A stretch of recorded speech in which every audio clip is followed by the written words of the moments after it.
Arc 1, First Real Mission. Chapter 1, The Boy Who Wasn't Supposed to Be. Hagoromo watches the universe and the Pure Lands from a magical orb like Hiruzen Sarutobi has done for Konoha. The sage can see multiple things on his orb though. Supernovas and black holes form, time is past, present, and future. He watches as Naruto Uzumaki celebrates with his family after he became the 7th Hokage. However, he looks closer and sees the orb has made smaller orbs forming next to it. What is this? He asks himself. The Sage of Six Paths grabs one of the orbs. This one is purple compared to the white one he normally watches. The purple orb had an aura of hatred, of love, of jealousness. This felt much like his son Indra. He uses his Rinnegan and enlarges it. He watches it and sees similar events. However, a specific event has him horrified. How can this even be possibly? A multiverse forming? Other realities as real as the one I watch over. He starts watching the orb where it starts like the other one. Where does it branch at? He asked himself. He intently watched. Minato. You never fell in love with woman. Is this why this universe was created? He theorized. The orb expands and he watches from a moment further in history. When Madara enlists Obito to his plan, his details was immensely different. Madara's cave. A world of dreams, huh? The 13-year-old boy asked. Yes, a dream world of only victors. Madara tells him. So, why didn't you do it when you were younger? Obito asked curiously. Because I was busy setting the cards for you to do it. The older-than-possible man stated. I feel a becoming. The Uchiha youngling spoke. I trained you properly then. I saw a vision when I unlocked the Rinnegan. A vision where in the future, you revived me as the plan intended. However, a young Uchiha with eyes as intimidating as my very own stared me down. I had all the power, yet this Uchiha felt like he had the power to defeat me. Madara informed his pupil. What are we supposed to do? Obito asked. We nip it in the bud. There will come a time where Konoha and the Uchiha will bump heads. When that happens, you will help from the shadows. Eliminate every single one. We mustn't allow one with eyes as powerful as that survive, Madara declared. What if we gained him as an ally? Zetsu asked. Ally? Perhaps. A dangerous enemy is a powerful ally, I suppose. If the opportunity presents itself, you will do what I said. If not, you'll recruit this Uchiha. He's dangerous. We will not take him lightly. Madara lectured. Back in the Pure Lands, Hagoromo pulled away from that moment in this universe's history. An Uchiha with eyes as powerful as Rinnegan? Is that possible? Perhaps a special Mangekyo Sharingan? Hagoromo theorizes. The sage spins the orb to another point in time and lands on Minato's marriage. Konoha, 3 months after the Third Shinobi War. And do you, Minato Namikaze, take Akane Uchiha as your lawfully wedded wife? The third Hokage asked. I do. Minato said proudly. Then you may kiss the bride. The Sarutobi leader said. The blonde man kissed his raven-haired queen. Kushina watched on in pure jealousy. She was happy her two friends were getting married, but she was jealous because she too loved Minato Namikaze. Another person watching in jealousy was Akamitsu Senju. The cousin of Tsunade was very jealous of that man Minato Namikaze. This man had stole everything from him and his rival Fugaku Uchiha. The position of Hokage was his birthright, yet the third Hokage has selected Namikaze as his heir to the throne. Minato stole his thunder on the battlefield. Minato was a thorn in his side. Fugaku didn't attend the ceremony as did none of the loyal Uchiha. Once Fugaku had found out of his cousin marrying an outsider, he had effectively banished her from the clan. He respected Minato, he just wished the man married Kushina instead of his blood. Now his impure blood will contaminate the Uchiha bloodline for years to come. Back in the Pure Lands. So much has happened. Wait. Naruto Uzumaki doesn't exist here. He thought. He spun the orb slightly to get to Akane's pregnancy. Konoha, 1 year after Minato's reign as Hokage started. Fugaku-sama, please. I know you don't want my son around your clan, but what if he awakens Sharingan eyes? Minato asked. You really think your son, with 50% Uchiha DNA, will be able to have access to the bloodline of the Uchiha? Fugaku asked in disbelief. There is a literal 50% chance of it happening. If it happens, can he be allowed to train by the Uchiha elites?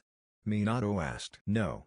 I won't have half-breeds in my compound, Fugaku stated. If my son unlocks Sharingan and he goes on missions, he will be deemed as an Uchiha by outsiders. If he is captured, your clan's dojutsu and its secrets will be revealed, Minato stated. Fugaku groaned. He hadn't thought that far ahead. Damn it, He's right. I can't allow it to disrespect the Uchiha name and possibly lose his Sharingan to an outsider. He thought. Fine, if your genetically inferior child awakens Sharingan, I will personally see to it that he is trained by the best, Fugaku stated. Minato shook the man's hand despite the man bashing his soon-to-be-born son. Hours later. Congratulations. Your baby boy is healthy? Biwako stated. Thanks Lady Biwako, Minato said reaching out for his son. Hiruzen's wife slapped his hand out the way. Not so fast. Mother's first, she said as she handed the black-haired child to Akane. Oh my god. He's beautiful, she claimed. The baby opened his eyes to reveal baby blue eyes. He has your eyes, Minato, she said fondly. He won't have the Sharingan after all then. Minato thought with a smile. As useful as the Sharingan was, it was also a curse. Each stage of the Sharingan was unlocked through pain. Each pain getting worse and worse until you aren't yourself anymore. Minato was relieved. Pure Lands. So, Naruto is born as an Uchiha. But what of Kurama?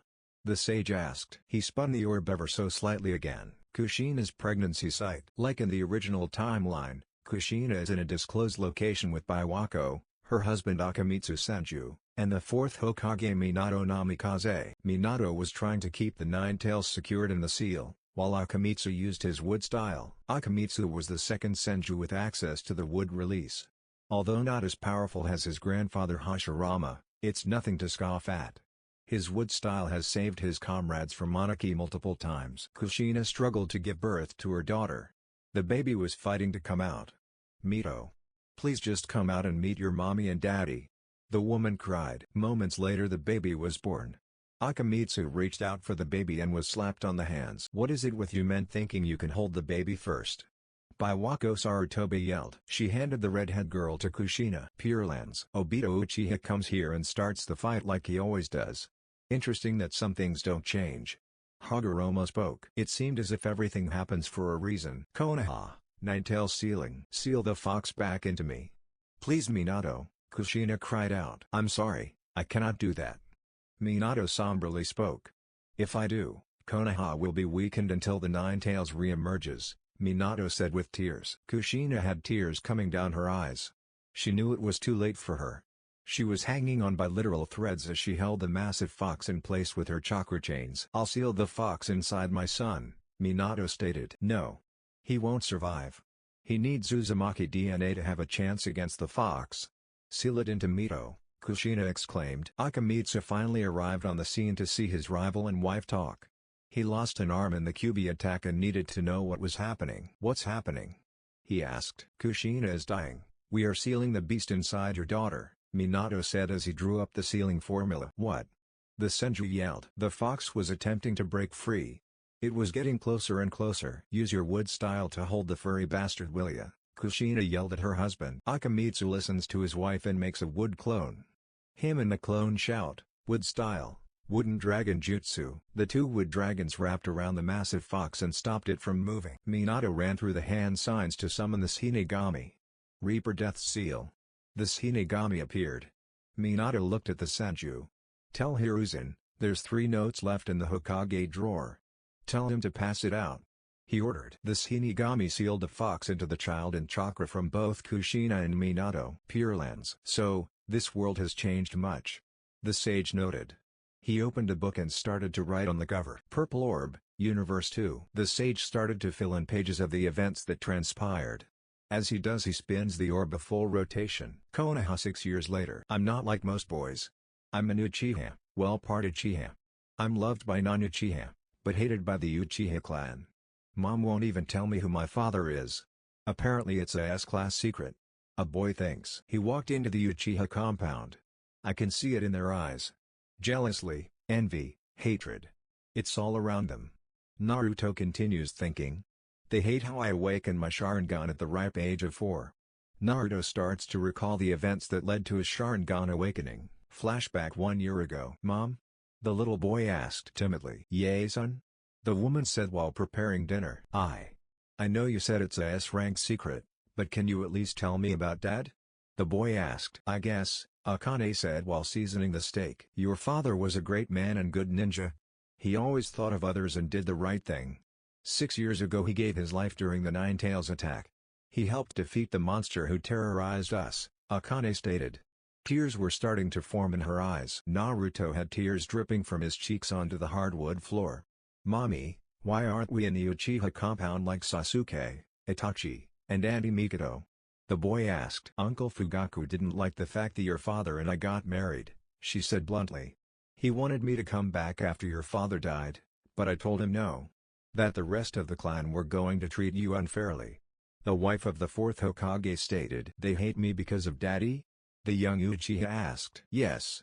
Akane depressingly spoke. Naruto started to cry. Akane turned around and looked at the boy. "It's okay, Naruto. Look at me," she said. The boy opened his eyes to reveal the Crimson One Tomoe Sharingan. "Wow. Your eyes. They?" Akane was flabbergasted. "They're what?" Naruto asked.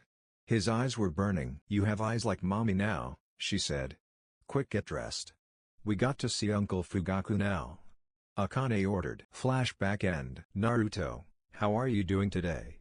Fugaku greeted the boy. Although Fugaku saw the boy as inferior, he was the last thing that brought happiness into his cousin. He regretted the decisions he's made against Akane and Minato. Now the boy and his cousin suffer from it due to the clan's hatred of them. Boy. He had even started to grow to like Naruto over the past year. The boy grunted. Fugaku's mouth formed a smile. Although he is a half-breed, he managed to awaken the Sharingan early and even has the trademark grunt. He thought, "Today you will master the fireball jutsu before you can go home. I'll have Itachi show it to you and train you." The leader of the Uchiha clan stated. "Yes sir." Naruto sounded off. The older Uchiha walked over, leaving Naruto in the living room. Sasuke ran down the stairs and seen Naruto. "Naruto, what are you doing here?" Sasuke asked. "Mom made me come over to learn jutsu," he said. "That's so cool," Sasuke said with enthusiasm. "Are you going to use your Sharingan?" he questioned. "No. My mom said I shouldn't use it during training unless the training is specifically about my eyes," Naruto answered. "She said that Uchiha who rely on the power of the Sharingan aren't great ninja when blinded." Naruto added. I don't know. If I had my Sharingan, I'd use it all the time," Sasuke said with laughter. "Foolish little brother. You couldn't do that. You'd overwork your eyes," Itachi said as he entered the room. "Itachi." Sasuke ran up and hugged his older brother. Naruto watched as the two brothers embraced. He was jealous that Sasuke had a full family and surrounded by Uchiha who loved him. Sasuke was jealous Naruto was able to train with Itachi and had Sharingan before him. "Naruto-sama, are you ready?" Itachi asked. Both boys hated that honorific. Naruto hated it because he wasn't anybody's superior. Sasuke hated it because he wasn't called Sama. "Stop calling me that," Naruto said while embarrassed. "If only you knew who you truly were, Naruto," Itachi thought. "Anyways, let's go to the dock." "Sasuke, you can join too if you'd like," Itachi said. "Really?" Sasuke asked with wide eyes. "Naruto." He turned around and grabbed Naruto's shirt. "I bet you I master whatever jutsu you're supposed to learn first," Sasuke challenged. "I accept your challenge, Sasuke," Naruto said, all fired up. The two boys ran to the dock and waited for Itachi. "Okay, today before we start, I have to see what chakra nature you have," Itachi said as he pulled out two pieces of paper. "What do you mean chakra nature?" Sasuke asked. "What's with the paper?" Naruto asked. "Chakra nature is what every shinobi has. We are all made with different capabilities with nature. My chakra nature is fire. That means I am good at fire style and have a hard time learning and mastering wind style. Most Uchiha have fire style. Sometimes they get another," Itachi informed the boys. "This paper will tell us which chakra nature you have." "Awesome," Sasuke said as he grabbed the paper. Naruto grabbed the other piece. Both boys applied their chakra to the paper. Sasuke's paper crinkled up and then turned to ash. "What does that mean, big brother?" "That means you have two affinities. Each affinity does something different to the paper. Fire, the paper will catch on fire and turn into ash. Wind, the paper will split in half. Lightning, the paper will wrinkle. Earth, the paper will turn to dirt and crumble away. Water, the paper will become damp," Itachi stated. "That means you have lightning and fire as your chakra nature, Sasuke." "That's so cool. Naruto, did you hear that? I have two affinities," Sasuke shouted in joy. Naruto didn't answer. The two brothers looked at the half Uchiha. "Naruto?" Sasuke asked. Itachi's eyes widened. That's impossible," he said. Naruto's paper was currently all black. "What does that mean?" Itachi didn't say anything about the paper turning black. Naruto thought. Naruto, try it again. Itachi spoke. He handed Naruto another piece. Naruto channeled chakra through the paper. The two brothers watch intensely as the paper once again turned black. Itachi, what does that mean? Naruto asked. Stay here. I have to find Lord Hokage quickly, Itachi said as he disappeared into a swirl of crow feathers. Itachi sprinted through the busy streets of Konoha, dodging past vendors and people in a hurry. He had received alarming news about Naruto's chakra nature paper test, and he knew he had to inform the third Hokage about it immediately. As he ran past the Ijiraku ramen stand, he could hear Tucci calling out to him, but Itachi didn't stop. He had to get to the Hokage's office as fast as possible. He weaved through the bustling crowds, avoiding the numerous food stalls, and leapt over a cart carrying fresh produce. He could feel the sweat on his forehead as he approached the gates of the Hokage's office. Two Onbu guards stood at the entrance, but Itachi didn't stop to exchange pleasantries. He rushed past them and barged into the Hokage's office. The third Hokage was taken aback by Itachi's sudden intrusion, but he knew better than to question the Uchiha's urgency. Itachi explained the situation to the Hokage, detailing Naruto's chakra nature paper test and asked what it meant for the future of the ninja world. Sir, Naruto's chakra nature test came back as a black piece of paper, the prodigy said between catching his breath. The Hokage listened carefully, his expression growing more and more grave as Itachi spoke. He knew that this was a matter of utmost importance, and he would have to take immediate action to prevent any potential disaster. Thank you, Itachi-kun. I'm afraid I don't even know what that means. A shinobi has never had all 5 affinities before. Perhaps that is what it could mean. Hiruzen theorized. Are you saying Naruto can master any jutsu without the Sharingan then? And it will be efficient? Itachi asked. That is what I'm theorizing. I can use all 5 elements, but if I use chakra paper to test it, I'll always come back as earth, fire, and wind, as they are my stronger affinities. The Hokage said. So, what are we going to do? No one can know. Itachi worriedly asked. You're right. Naruto already has heat within the Uchiha clan. If they found out a half-breed can use all 5 chakra natures with ease, they may take action.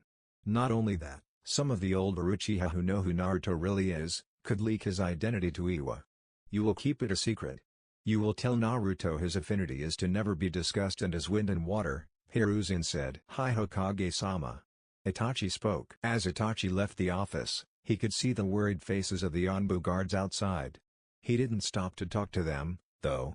He had done what he came to do and rushes back to Naruto and Sasuke. Itachi made his way back to the Uchiha lake, his mind still reeling from the urgent meeting with the Hokage. As he approached the lake, he could see Naruto and Sasuke sitting on the bank, laughing and talking. He walked up to them, his face still serious, and Naruto looked up at him. Hey, Itachi. Did you find out what my chakra nature is? He asked eagerly. Itachi nodded, taking a deep breath before speaking. Your affinity is wind and water, he said, his voice calm and measured. Naruto's face fell a little, and Sasuke looked at Itachi curiously. That's not bad, Naruto, Sasuke said, trying to lift his friend's spirits. But Naruto looked down at the ground, disappointment etched on his face. I can tell that's not all. He clearly explained how the paper works. He didn't mention it turning black. I wonder what the truth really is. He thinks. It's not as cool as Sasuke's affinity for lightning and fire, he muttered. Itachi placed a hand on Naruto's shoulder, and he looked up at him.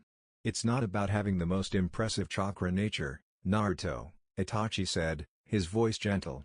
It's about how you use it. Naruto looked at Itachi, confusion and curiosity mingling in his expression. What do you mean? He asked. Itachi sat down next to him, and Sasuke moved to make room.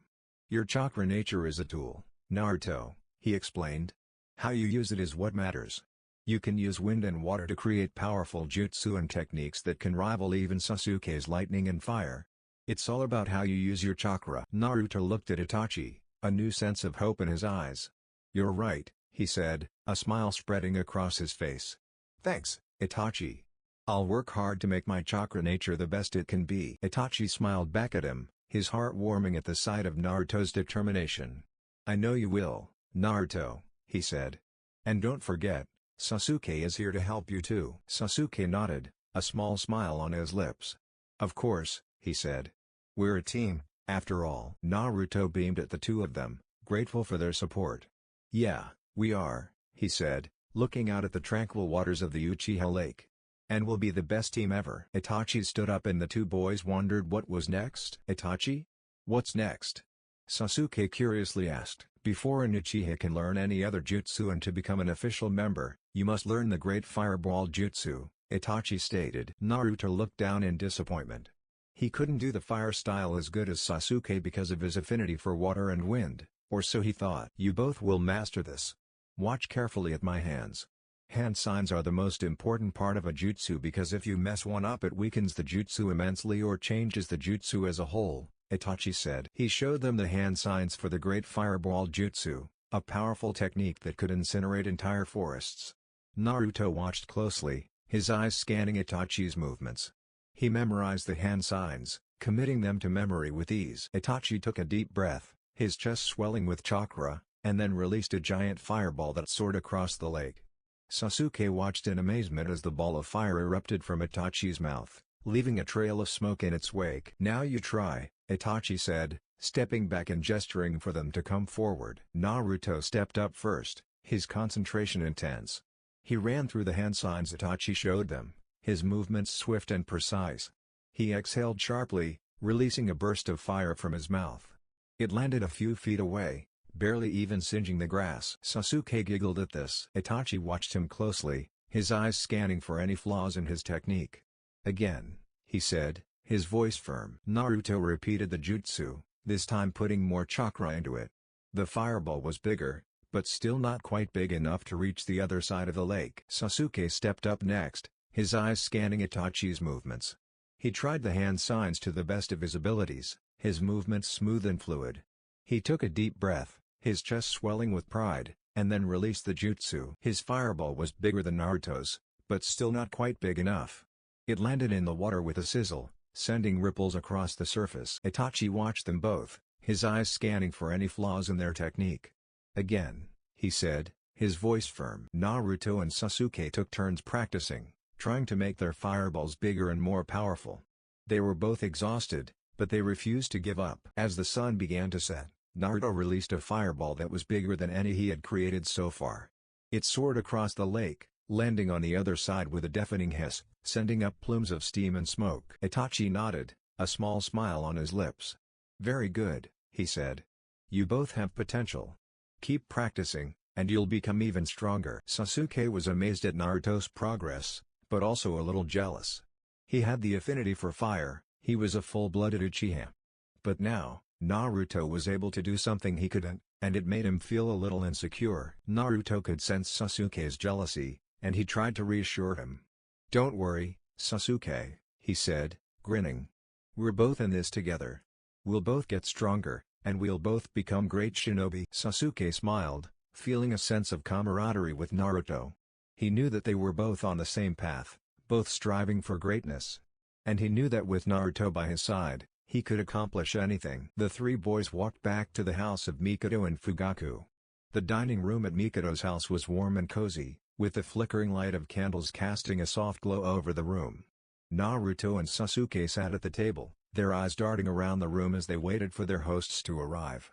Itachi, who had been busy in the kitchen, soon emerged with a tray of steaming hot food. "Welcome, welcome," Mikado said, as she entered the room with Fugaku. "I hope you boys are hungry." The boys nodded eagerly, their eyes fixed on the delicious-smelling food that Itachi had placed in front of them. The table was filled with all kinds of dishes, from grilled fish to steaming bowls of rice. As they ate, the conversation turned to the boys' training. Fugaku, who was always interested in how Naruto and Sasuke were progressing, turned to Itachi and asked, "How are the boys doing in their training?" Itachi paused for a moment, taking a sip of his tea before responding. "They're doing well," he said, his voice calm and measured. "We've been working on the fireball jutsu, and they're both making good progress." Fugaku nodded, a sense of pride swelling in his chest. "That's good to hear," he said. "I always knew that my boys had the potential to be great shinobi." They finished up dinner and Naruto said his goodbyes. Fugaku and Naruto walked out of the house. Naruto and Fugaku walked out of the Uchiha compound and into the bustling village. The sun was already set, the moon was out casting a white glow over the buildings and streets. Naruto couldn't help but feel a little uneasy as he walked next to Fugaku. He knew that the head of the Uchiha clan had mixed feelings towards him, and he couldn't shake off the feeling of being an outsider. Fugaku was lost in thought as they walked, his mind conflicted about his feelings towards Naruto. As the head of the Uchiha clan, he had a duty to protect and guide his people. But as a human being, he couldn't help but feel a little empathy towards Naruto.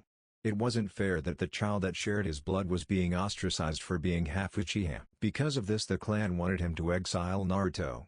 But Fugaku couldn't do that or he'd betray his words to the fourth. On top of that, he began to like the boy a little. Naruto could sense the tension in Fugaku's posture and decided to break the silence. "Do you think I'll ever be accepted by the Uchiha clan?" he asked, his voice barely above a whisper. Fugaku's response was blunt and honest. "It's not that simple, Naruto," he said. "You're not full Uchiha, and that's something that some members of the clan have a hard time accepting or will never accept. But it's not impossible. You will have to prove yourself to them even more than the regular Uchiha." Naruto nodded, understanding the weight of Fugaku's words. He felt guilty for being the cause of so much tension and resentment within the clan. "I will," he said firmly. "I'll work harder than anyone else to prove myself." As they walked through the village, Naruto pointed out landmarks and buildings that he enjoyed. Fugaku listened intently, trying to understand what made Naruto so different from the rest of the Uchiha clan, aside from being half Uchiha. The boy unlocked his Sharingan earlier than any Uchiha previously. And from what Akane had told him, it was due to a conversation about Minato and the clan. He couldn't deny that Naruto had a certain charisma about him, a spark that drew people towards him and a smile that was warming. As they approached Akane's house, Naruto felt a sense of relief wash over him. He was grateful for Fugaku's honesty and understanding towards him, even if it was just a little. When Akane answered the door, she greeted Fugaku and thanked him for walking Naruto home. Naruto felt a pang of sadness as he realized that he would never have the kind of relationship with his own father as he did with Fugaku. As Fugaku and Naruto said their goodbyes, Naruto finally found the courage to ask the question that had been nagging at him for so long. "Do you hate me for being half Uchiha?" he asked, his voice barely above a whisper. Fugaku's response was blunt and honest. "A little," he said. "But it's not because of who you are, Naruto. It's because of the situation you've put me in. You're being trained by my eldest son, who is the clan's prodigy. The rest of the clan is jealous and resentful of you because of it. However, because you don't live in a clan compound, you need to be strong to protect your eyes. You also share blood with me and my family. Many think I'm treating you better than Izumi Uchiha, who had similar situation as yourself. Choosing between what is right for the Uchiha's dojutsu and what is right for the clan is tough. It's a hard situation to be in." Naruto nodded, understanding the weight of Fugaku's words. He felt guilty for being the cause of so much tension and resentment within the clan. "I'm sorry," he said quietly, his eyes cast downwards.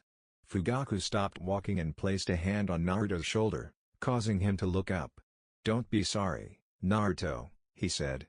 "You haven't done anything wrong. Just keep working hard and prove to the clan that you're worthy of their respect." The two hugged it out and Naruto ran inside with his mother. In the projects of Konoha, Mito Uzumaki sat alone in her small, dimly lit apartment, her eyes fixed on the flickering flame of the candle in front of her. She had always been alone, ever since she was kicked out of the orphanage and forced to fend for herself on the harsh streets of Konoha. The memories of those long, lonely nights still haunted her, even now, as she sat surrounded by the few meager possessions she had managed to scrounge up over the years. Mito knew that she was different from the other children. She had always been able to sense the fear and distrust in their eyes, even when they tried to hide it from her. It wasn't until she stumbled across a mean man who told her something she'll never forget, she felt a sense of shock and disbelief wash over her. She was a Jinchuriki, a carrier of the nine-tailed fox. Mito had never felt more alone than she did at that moment. She knew that the villagers feared and hated the tailed beasts, and by extension, anyone who carried them. She had no family, no friends, and no hope for the future. But then, one day, Hiruzen had found her. He had given her a small, run-down apartment and enough money to survive, and for that, Mito was grateful. She tried to make the best of her situation, spending her days reading books and teaching herself how to cook. She dreamed of one day finding a man who would love her for who she was, tailed beast and all. But that dream seemed further away than ever. Mito was poor, uneducated, and had no social connections to speak of. She had no idea how to even begin to find a man, much less one who would accept her for who she was. The only bright spot in her life was the occasional playdate with Naruto, a black-haired, blue-eyed boy she had met at the park. Naruto was a popular boy. He is part of the Uchiha clan that so many respect. Naruto also is the only Uchiha with blue eyes that turn red. She thought back to that day. Flashback 6 months ago. The sun beat down on the playground, casting the area in a warm, golden glow. Children ran and laughed, chasing each other around as they played games and had fun. Among them was Mito Uzumaki, a young girl with bright red hair and golden honey eyes. She watched as Naruto Uchiha played tag with Sakura, Choji, and Shikamaru, wishing she could join in. But she knew better than to try. She had been bullied before, and she didn't want to risk being hurt again. But fate had other plans. As Mito sat alone on a swing, watching the other children play, she saw Kiba approaching her. He sneered at her hair and eyes, calling her names and mocking her relentlessly. Mito tried to ignore him, but it was hard. She felt tears prickling at the corners of her eyes, and she knew that if she didn't do something soon, she would break down completely. Your hair is so dumb and red. I bet what you look in a mirror all you see is a bottle of ketchup. But what's ketchup without mustard? Those ugly yellowish eyes are nice hour. Kiba taunted. Tears were streaming off Mito's face. That was when Naruto stepped in. He had seen Kiba bullying Mito, and he wasn't going to stand for it. Hey, Kiba, he yelled, running up to them. Leave her alone. Kiba sneered at Naruto. Or what? The boy asked. Naruto activated his Sharingan. Kiba backed off. Naruto turned to Mito, offering her his hand. She hesitated for a moment, then took it, feeling a flutter in her chest as their fingers touched. Come on, Naruto said, grinning at her. Let's play tag. Mito followed Naruto and the others as they ran around the playground, laughing and shouting. She felt a sense of exhilaration that she hadn't felt in a long time, and for a brief moment, she forgot all her worries. As they played, Mito found herself growing closer to Naruto. He was kinda and funny, always making her laugh and helping her when she stumbled. She felt a warmth in her chest whenever he looked at her, and she found herself wanting to spend more and more time with him. When it was time to go home, Mito hugged Naruto tightly, feeling a sense of gratitude and affection that she couldn't quite put into words. She looked up at him, her eyes shining with tears. Thank you, she whispered. Naruto smiled and hugged her back. No problem, he said. We'll play again soon, okay? Mito nodded, feeling a sense of hope and happiness that she hadn't felt in a long time. She knew that she had made a friend in Naruto, and that meant everything to her. As she walked away from the playground, she looked back at Naruto and smiled. She knew that no matter what happened in the future, she would always remember this day, and the bond she had formed with Naruto. It was a bond that would help her through the toughest times, and give her the strength to keep going, no matter what. Flashback end. As she sat alone in her apartment, Mito thought about Naruto and wondered if he would ever find his place in the world. She thought about her own future, and the long road ahead of her. But even in the midst of all the uncertainty and pain, she knew that she would never give up. She would keep fighting, keep struggling, until the day when she finally found the happiness and acceptance she so desperately craved. Arc 1, First Real Mission. Chapter 2, Uniting Bonds and Rising Challenges. The Sage of Six Paths continues to write down the story of Naruto Uchiha. He is amazed to see such changes and similarities to the original timeline. He is invested into the story and can't make heads or tails of what will happen. Some time has passed since we last met our future shinobi. The Uchiha cousins have been housed together after the downfall of the Uchiha clan. It would appear that no matter the circumstances, the Uchiha were meant to be exterminated. Itachi Uchiha had witnessed the death of his close friend Shisui Uchiha and was forced to kill every last Uchiha. Academy classroom. Iruka Umino stands in front of the class, holding a clipboard with the team assignments. The students are eagerly waiting to hear their new teams. All right, students. I will now announce the Junon squads. Listen carefully. Iruka speaks. Iruka reads through the list, assigning students to their respective teams. When he reaches Team 7, he announces, Team 7, Naruto Uchiha, Sasuke Uchiha, Sakura Haruno, and Mito Uzumaki. Your sensei will be Kakashi Hatake. Ino, who is assigned to another team, frowns and whispers to Sakura, You're so lucky, Sakura. Both Uchihas on your team.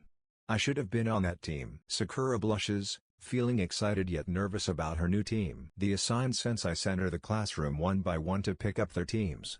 However, Kakashi is nowhere to be seen. 3 hours pass, and the members of Team 7 are still waiting for Kakashi. Mito Uzumaki has fallen asleep, Sakura is daydreaming about her new life as a ninja, and Naruto and Sasuke are deep in thought. Suddenly, the door swings open, and Kakashi arrives, looking relaxed and unfazed by his tardiness. Kakashi looks at his students. A sleeping child, a daydreamer, and 2 brooders, wonderful. The man thinks. Oh, sorry I'm late. I got lost on the path of life. He speaks up. The members of Team 7 look at each other in disbelief but quickly shake off their annoyance, ready to begin their journey as a team. Meet me at the rooftops in 1 minute or I'll send you back to the academy. Kakashi states as he disappears. The 4 Genin rush out their seats and run for the stairs to get up to the rooftops. They all reach the top in a minute and are breathing hard. Alright, let's start with introductions. Tell us your name, likes, dislikes, hobbies, and dreams. Blue Eyes, you go first. The one-eye ninja ordered. Hey, I'm Naruto Uchiha. My likes. I love my mom's cooking, training, and hanging out with my friends. Dislikes? I don't like people who look down on others or bullying. My hobbies are practicing my skills and exploring the village. And my dream? My dream is to restore the Uchiha clan. Kakashi nods. It seems the Minato-sensei's son is still a happy child somehow. I wish I could have been a better bigger brother in your early years. Now I can change that. His focus shifts to Sasuke. Emo, it's your turn. Kakashi says, I'm Sasuke Uchiha. I like training and learning new techniques. Dislikes? I dislike many things. My hobbies. I guess I also enjoy exploring the village. My dream is to kill a certain man and restore my clan alongside Naruto, Sasuke said while brooding. Sakura thinks to herself how amazing Sasuke is. If he doesn't get over his hatred of Itachi, then he may fall down a dark path. I'll have to hope I can make a difference. Kakashi thinks to himself. Kakashi turns to Sakura. Pinky, go on. He orders. I'm Sakura Haruno. I like. She looks at both Sasuke and Naruto and shrieks. My dream is to be a great wife. She states cheerfully. Kakashi rolls his eye. Great, another fangirl. You forgot your hobbies and dislikes. Kakashi points out. Oh right, sorry. My hobbies are shopping and doing makeup, she says with a smile. She turns and looks at Mito. And my dislikes are Tomato Head and Eno Pig. She shrieks. Damn it, you pink banshee. You're going to break my eardrums. Mito shouts back. Kakashi shakes his head in disappointment. Okay, Tomato, go. He ordered for the last time. She glares at the man who called her that horrid nickname. My name is Mito Uzumaki. I like training, being with my best friend Naruto, and I love ramen. Dislikes? I don't like people who judge others based on their appearance or background, and I especially don't like pink banshees and annoying blonde gossipers. My hobbies include eating ramen and exploring nature. My dream is to the first female Hokage. The girl shouts out. Kakashi listens carefully to each of them and then responds. Very well. My first expression of you all. He puts a finger on his chin. I hate you all. Now that I know a bit more about you, your first mission is to meet me at Training Ground 7 tomorrow morning at 6 a.m. sharp. Don't be late, and a slight suggestion, do not eat breakfast or you'll throw up. What? You're not gonna introduce yourself? Mito asks. Sakura nods in agreement. I'm Kakashi Hatake. I like a lot of things, but I don't feel like sharing them now. I dislike a lot of things too, but I won't mention them either. As for my hobbies, well, let's just say I have some. My dream? That's a secret. Now go on, little Genin. Kakashi says, much to the annoyance to the team. With that, the team disperses, each member excited and nervous about what lies ahead. Naruto and Sasuke walked wearily towards Akane's house after their long day at the academy. The sun had already begun to set, casting a warm glow on the streets of Konoha. As they approached the front door, Sasuke couldn't help but notice how worn out Naruto appeared. Both boys were exhausted from waiting for their new sensei, Kakashi Hatake, who had been notoriously late for their first meeting. Upon entering the house, they were greeted by Akane, who looked both concerned and curious. She could tell that they had quite a day, and her motherly instincts kicked in immediately. You boys are late. What took you so long? And who did you end up being teamed with? Akane questions. Naruto, still catching his breath, responded eagerly. Mom, we're on a team with Sakura and Mito. And our sensei is Kakashi Hatake. But he was so late today. Akane's eyes widened as she listened to her son. She was familiar with Kakashi's reputation for tardiness after the death of Obito Uchiha. The boy had changed so much after the death of his team. She had told Kakashi that he was always welcome to stay around with her, but he put all his focus into his Anbu work. She wished he'd gotten out sooner. She loved that Fugaku allowed Hatake to keep the Sharingan. She respected Kakashi for honoring Obito Uchiha and couldn't help but chuckle at the thought of her son and his best friend having to deal with it, much like Minato did when it comes to the lateness. As they all sat down in the living room, Naruto began to recount the day's events. He told Akane about how Iruka had assigned them to their new team and how the other senseis had promptly arrived to pick up their students. All except for Kakashi, who had made them wait for hours. Sasuke, who had been quietly listening to Naruto's retelling of the day, occasionally nodded in agreement when Naruto mentioned specific points. Naruto continued, describing how they had finally met Kakashi on the rooftop, where they had introduced themselves and shared their likes, dislikes, hobbies, and dreams.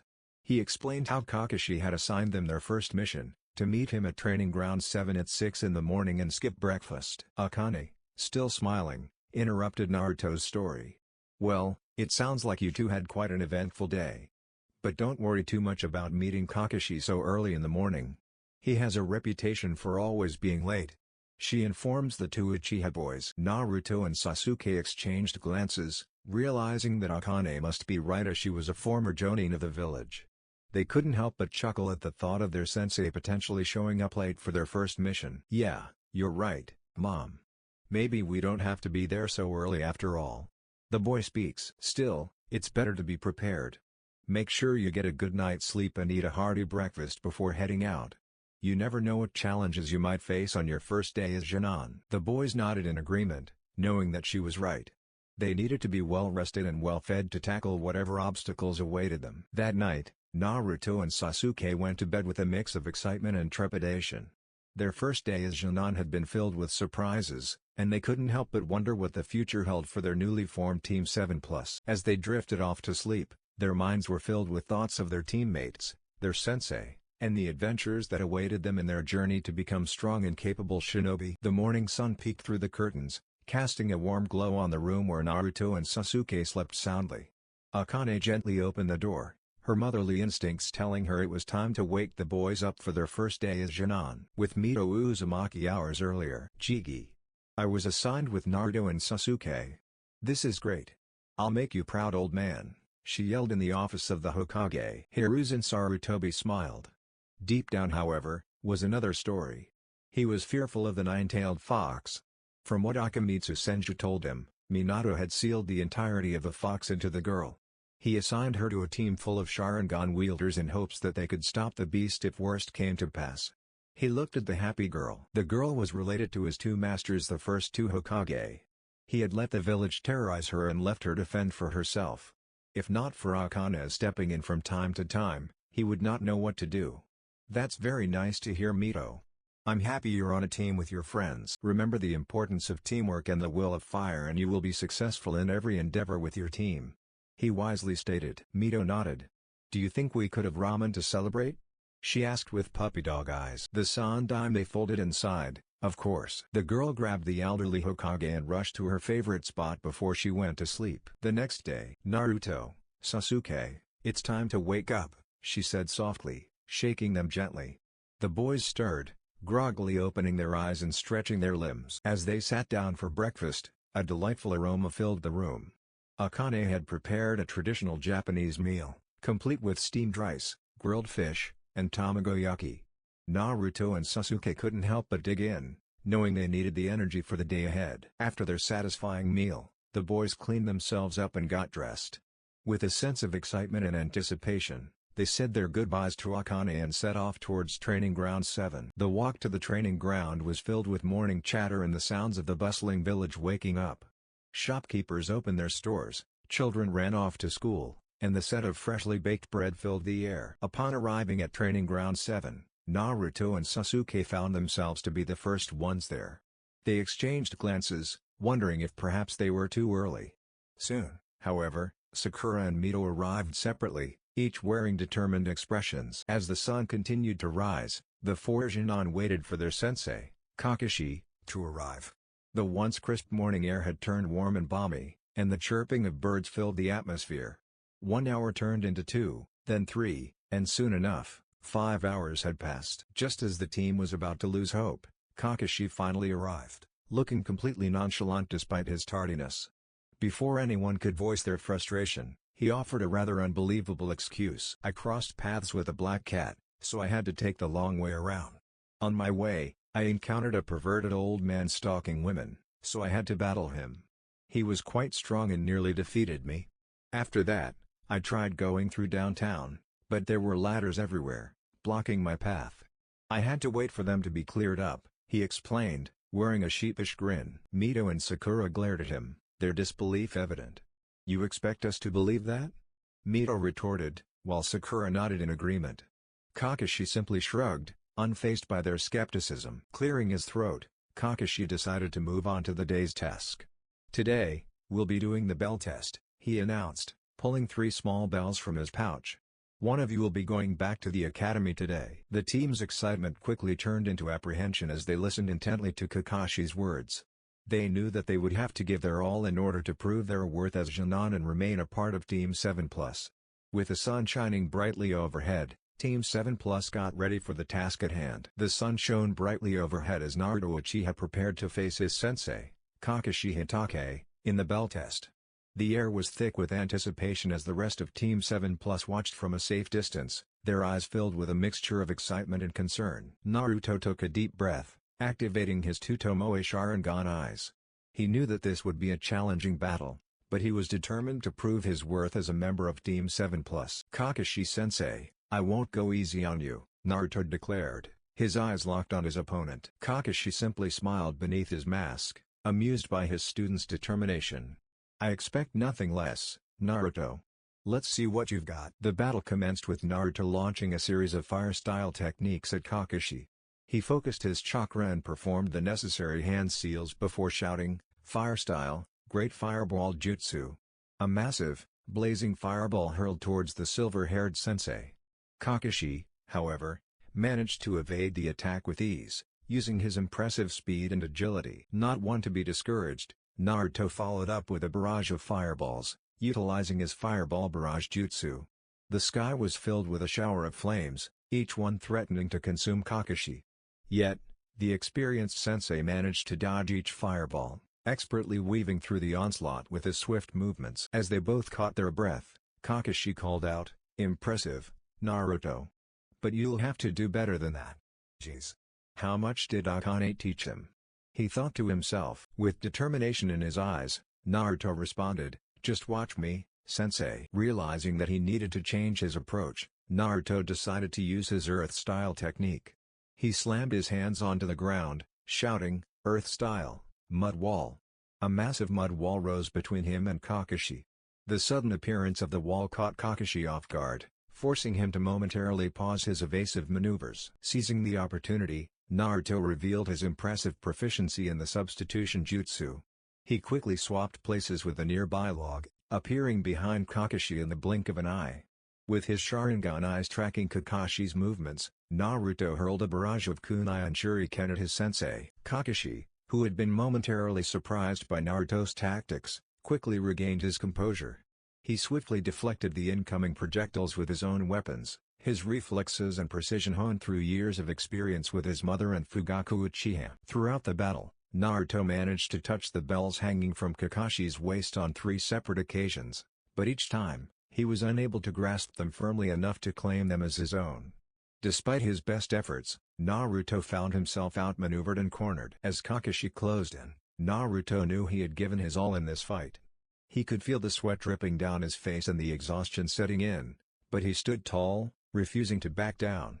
His Sharingan eyes flickered with determination, a testament to his unwavering resolve. However, after using a lot of chakra, his crimson Sharingan revert back to the baby blues of normal. Kakashi smiled beneath his mask, impressed by the young Uchiha's tenacity and skill. It was clear that Naruto had a long way to go, but the potential he displayed was undeniable. With a swift movement, Kakashi channeled his chakra into a powerful punch, striking Naruto and sending him into a brief, unconscious state. As Naruto lay on the ground, the rest of Team 7+ looked on with a mix of admiration and concern. They knew that they, too, would soon face their own challenges in the bell test. Sasuke watched Naruto's defeat with a mixture of shock and concern. He had always seen Naruto as a formidable opponent, someone who was slightly better than him in terms of skills and abilities. Witnessing his friend's defeat at the hands of their sensei made Sasuke realize the immense gap between their current level and that of a seasoned shinobi like Kakashi. He wondered how far he had come. He couldn't help but feel a sense of anxiety, knowing that he would have to face Kakashi soon. At the same time, Sasuke felt a surge of determination to prove himself, fueled by the desire to surpass Naruto and make a name for himself as a formidable Uchiha. Sakura Haruno, who had been watching the battle intently, couldn't hide her disappointment and concern as she saw one of her crushes defeated so easily. She had always admired Naruto's strength and persistence, and to see him fall to their sensei in such a manner made her question her own abilities. However, she knew that she couldn't let herself be disheartened. As she pondered her own strategy for the bell test, she promised herself that she would do her best to support her teammates and prove her worth as a member of Team 7+. Mito Uzumaki's reaction to her best friend/crush's defeat was a mix of worry and resolve. She knew Naruto as a fierce and skilled competitor, and seeing him lose to Kakashi was a harsh reminder of the challenges that lay ahead for their team. Mito knew that she couldn't let her emotions get the better of her. Instead, she had to focus on finding a way to obtain the bells and ensure her place on the team. She began to analyze the battle, trying to identify any weaknesses in Kakashi's defenses that she could exploit in her own attempt. After a moment of contemplation, Mito decided to challenge Kakashi next. The red-haired kunoichi stepped forward, her eyes shining with determination. "Kakashi-sensei, I'll be your next opponent," she declared confidently. Kakashi looked at Mito and nodded, impressed by her courage. "Very well, Mito. Let's see what you can do." As Mito prepared to face her sensei, she recalled the lessons she had learned from her friendship with Naruto, the importance of perseverance and never giving up. She remembered the small tips and advice from Akane Uchiha. She promised herself that she would give her all in this challenge and do her best to make her friends and teammates proud. With a deep breath, she steeled her nerves and charged towards Kakashi, her heart pounding in her chest and her mind focused on the task at hand. Mito Uzumaki vs Kakashi Hatake. As Mito charged towards Kakashi, he casually took out his Icha Paradise book, flipping it open with a smug grin. "You'll have to do better than that, Mito," he taunted, not even bothering to look up from the pages. Frustration and irritation bubbled up within Mito as she saw her sensei's blatant disregard for her abilities. She clenched her fists, her resolve only growing stronger.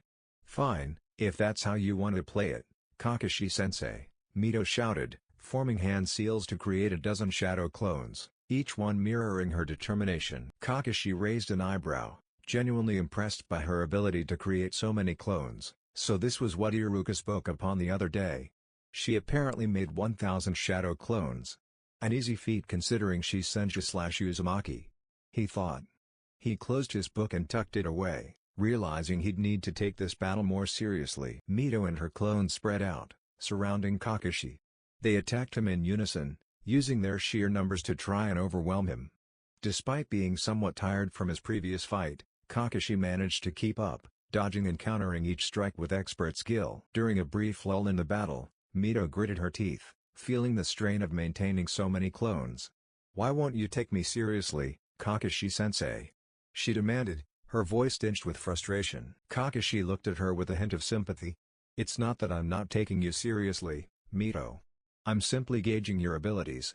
This is a test, after all." As their battle continued, Kakashi subtly set a trap, using his speed and skill to remain one step ahead of Mito and her clones.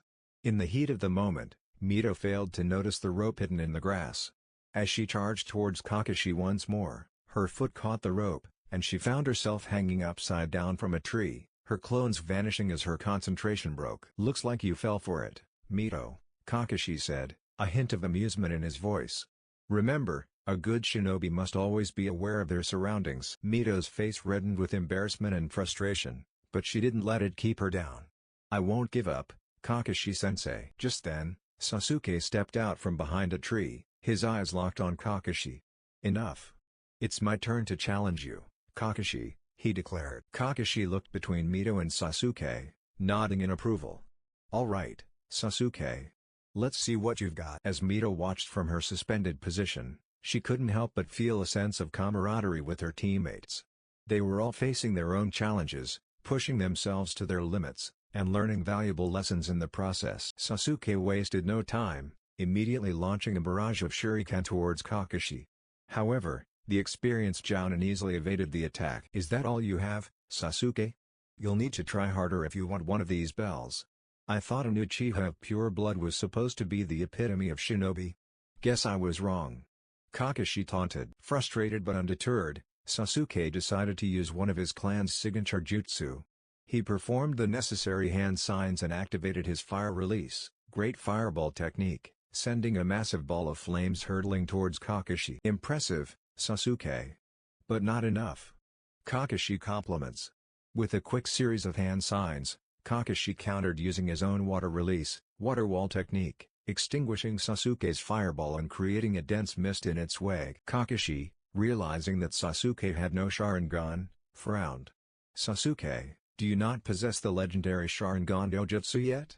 I could have betted 1,000,000 ryo on you having it if Naruto had it." Sasuke remained focused, not allowing Kakashi's taunt to distract him.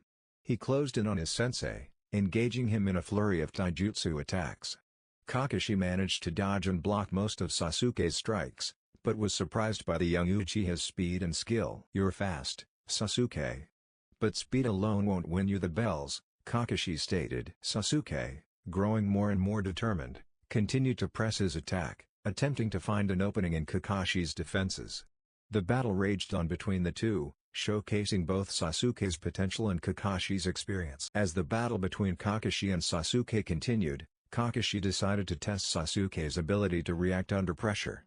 With a swift hand sign, Kakashi activated his earth release, Headhunter Jutsu. Suddenly, the ground beneath Sasuke's feet began to shift, and before he could react, he found himself partially submerged in the earth, with only his head exposed. Sasuke struggled to break free, but the jutsu held him firmly in place. "I must say, you put up an impressive fight, Sasuke. Your skills and determination are commendable. However, you must learn to anticipate your opponent's moves and adapt quickly, which will come when you unlock your Sharingan. You lack the same power and skill that Naruto possesses and yet you still tried to take me on alone." Kakashi lectures. Sasuke gritted his teeth, frustrated by his inability to free himself from the jutsu, but he took Kakashi's words to heart.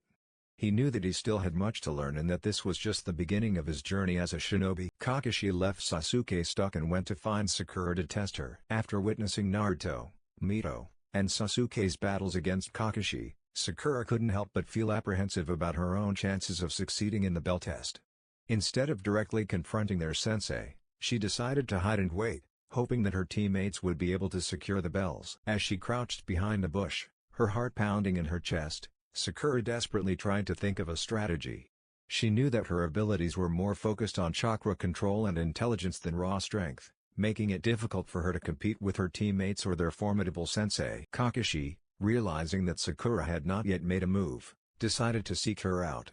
It wasn't long before he discovered her hiding spot. He approached silently, careful not to alert her to his presence. "Sakura, do you really think hiding is the best strategy? This is a test of your abilities, after all." Startled, Sakura turned to face Kakashi, her eyes wide with surprise and fear.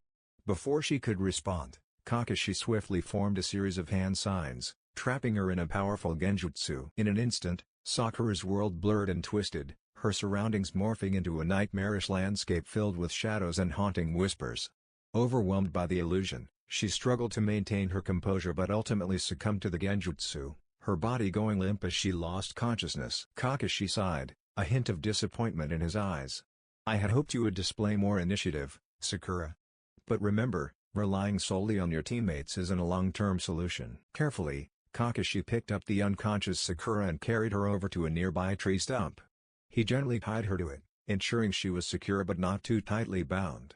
As he stepped back, he couldn't help but reflect on the potential that each member of Team 7+ possessed. He knew that they all had their own unique strengths and weaknesses, and it was his responsibility to help them grow and develop into capable shinobi. With the bell test now concluded, Kakashi took a moment to observe the four young ninjas, Naruto, Sasuke, Mito, and Sakura, each one facing their own challenges and learning valuable lessons from their encounters with their sensei. The Genin gathered up when Kakashi ordered them to the stump where Sakura was tied up at.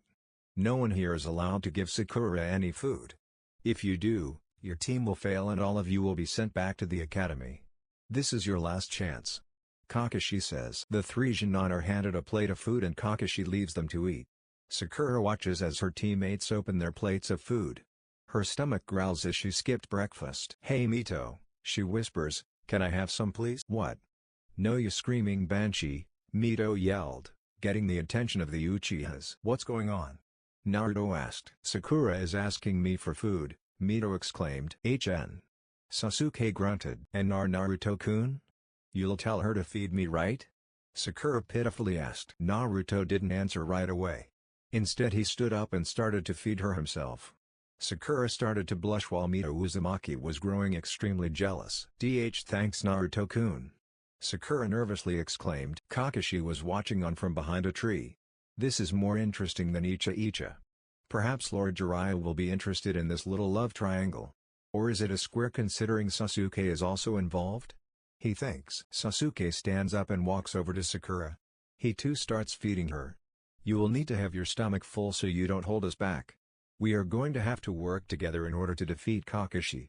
I believe he hinted at it to me earlier," he states. As Sasuke continues feeding her, Kakashi reappears. "You!" he roars out. The four Genin look frightfully at Kakashi.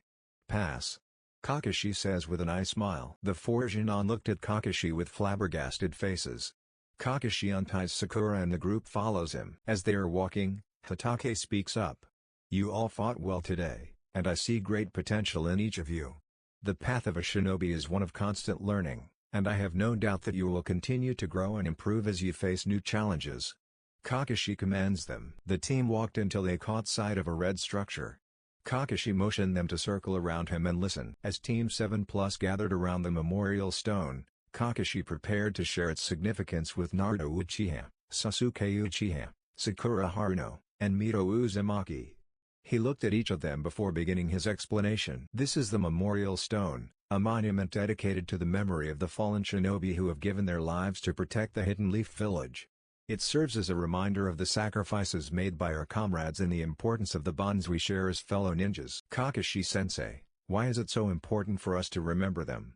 Sakura asks. Kakashi, annoyed, answers her, "By remembering those who have fallen, we honor their sacrifice and keep their memory alive. It also serves as a reminder that the path of a shinobi is filled with danger, and that we must always be prepared to face those dangers in order to protect our village and the people we care about no matter the cost of yourself." Naruto understood this. His father is somewhere on this stone and one day he will know who his father is. "Sensei, have you lost anyone close to you?" Kakashi paused for a moment, his eyes distant as he recalled his own painful memories. "Yes, Naruto. I've lost friends and teammates, including my entire Genin squad. It's a pain that never truly goes away, but it also drives me to become stronger and to protect those who are still with us." Sasuke, who wants to honor his family and avenge them, wants to know what he can truly do to honor them. "What can we do to honor their memory and make sure their sacrifices were not in vain?" he asks. Kakashi thinks for a moment before answering. "The best way to honor them is to become strong, skilled shinobi who can protect the village and our loved ones. We must also support and trust each other as a team, because our bonds are what make us stronger." "How do we cope with the loss of a comrade, sensei?" Mito wondered. "Grieving is a natural part of loss, and it's important to allow yourself to feel those emotions.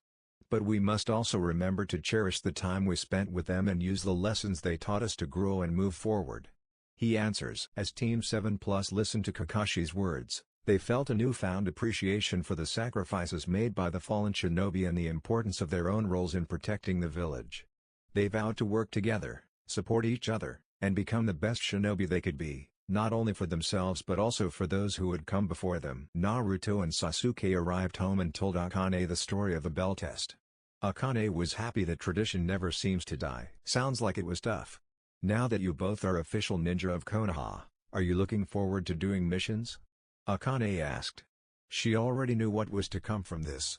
And she for one is extremely ready to see it. "Yeah, I can't wait to gain strength and prove my worth," Sasuke answered. "I hear you, Sasuke."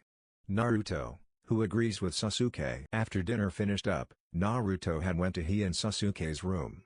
He opened up a drawer on his nightstand to reveal a journal he always writes in. He opens it to see the first page. Naruto's journal. Keep out. Entry 1, June 12, age 59. Hello future Naruto. Tell me, does it still sting?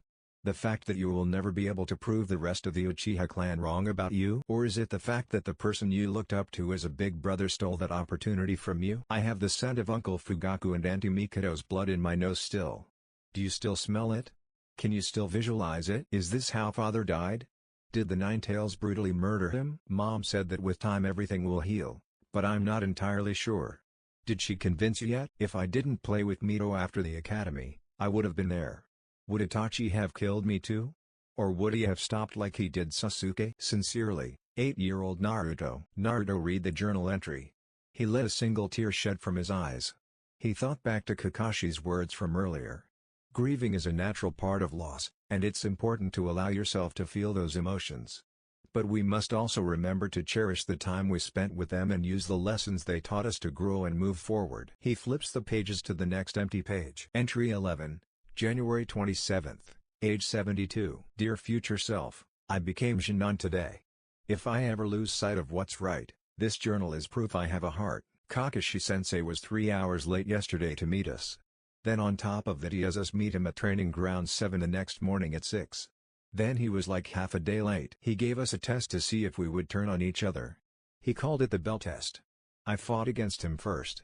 No matter what I did, he was able to counter easily. He was awesome for sure. He even knocked me out for like 5 minutes. In that time he completely destroyed Sasuke and was already beating Mito up. I'm shocked Mito was able to get a headband. I'll need to ask how she managed that. She was so brave to fight Kakashi after seeing Sasuke and I fall to him. I respect that. Sakura isn't ready to be Jinan. She can perform basic functions, but she froze today during the test. She will hold me and Sasuke back. I have to break her out her shell. Perhaps I'll have to use her crush on me and Sasuke against her. Maybe show Mito more affection in front of her. Also, I reread my first journal entry. And it still stings so bad. I wish I still had my opportunity to prove everyone wrong about me and the clan. Itachi's actions affect me and Sasuke every day. He doesn't know I know he wants to take revenge and kill Itachi. I'm not sure I can do it unless I speak to him first. The scent of their blood is also not memorized anymore. Remember, it's not Mito's fault. Sincerely, 12-year-old Naruto. Naruto puts the book back and closes his eyes on his pillow. Arc 1, First Real Mission. Chapter 3, The Uchiha Massacre. Naruto put his book back and closed his eyes. He quickly fell asleep. However, tonight wasn't going to be a good sleep with sweet dreams. Tonight was time to see it all over again. June 12, age 59, 4 years ago. The sun was setting over Konoha, casting a warm golden glow on the village. Naruto Uchiha and his cousin Sasuke had just finished another day at the academy and were eager to leave. As they stepped out into the fresh air, their excitement was palpable. They couldn't wait to train with the prodigious Itachi and the skilled Shisui Uchiha. Shisui had taught the boys Phoenix Flower Jutsu last week and this week Naruto hoped for another killer jutsu. They hadn't seen the man of the sunshine in a few days and were excited to tell the teenager about their progress in the academy. Come on, Naruto, let's hurry up. I don't want to keep Itachi and Shisui waiting, Sasuke said, his impatience evident. Sasuke was hoping the rumors of Shisui's disappearance that took place 3 days ago didn't happen. All right. Hold your horses, Sasuke. Naruto replied, a grin plastered on his face. The two young boys made their way through the village, each step bringing them closer to their destination. The streets were bustling with activity, the sounds of laughter and conversation filling the air. They passed by various food stalls, the mouth-watering aromas of freshly cooked ramen and grilled meat teasing their senses. As they walked through Konoha, a familiar figure caught their attention.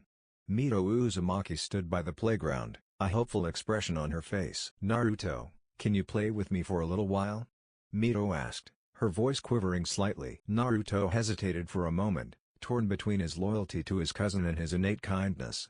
It was evident that Mito didn't have many friends, and he couldn't bear to see her sad. Of course, Mito. I'll play with you for a bit, Naruto said, flashing a warm smile. Sasuke's face contorted with irritation, but he didn't say anything. He knew that Itachi and Shisui would only teach him if Naruto was present, so he had no choice but to wait. The playground was a vibrant place, filled with children of all ages enjoying themselves.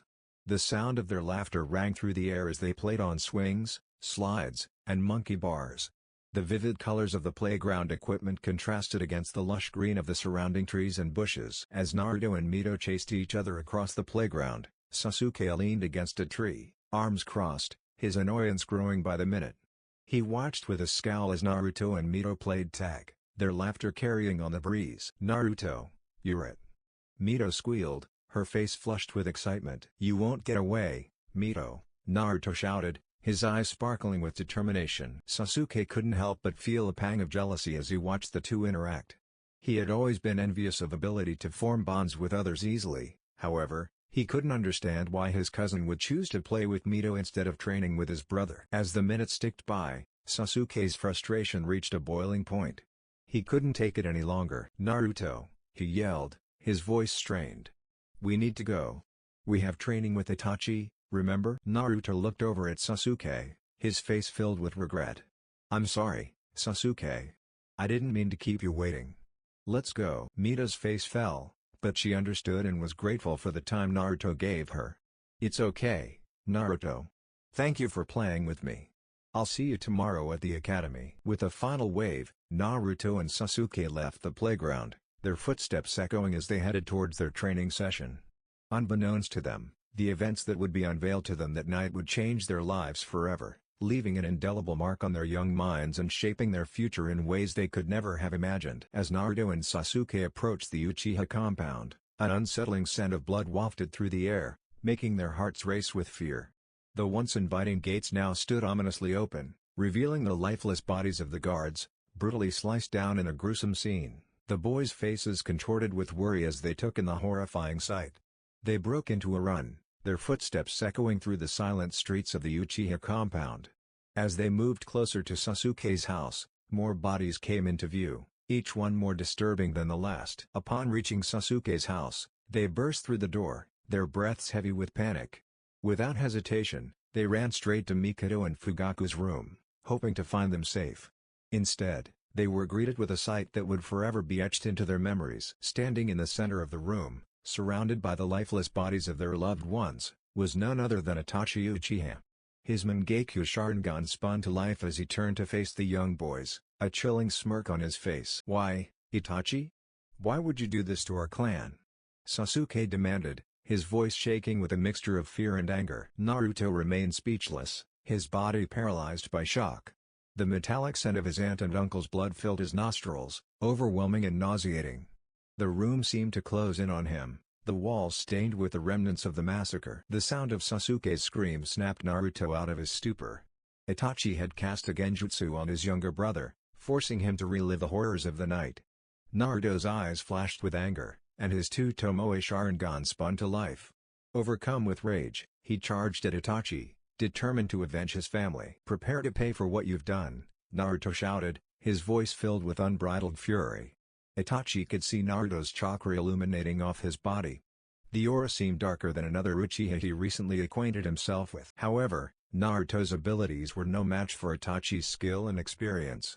The older Uchiha easily deflected each of Naruto's attacks, his chilling laughter echoing through the room.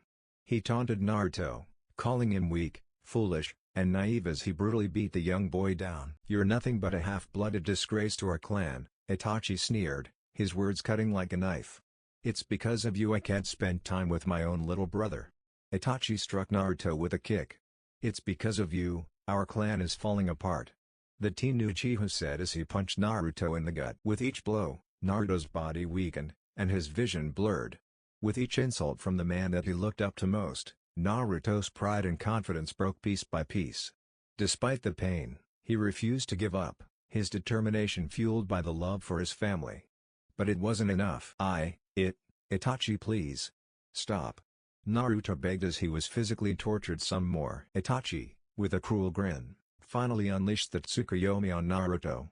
The genjutsu trapped the boy in a never-ending loop of Fugaku and Mikado's deaths, each replay more gruesome than the last.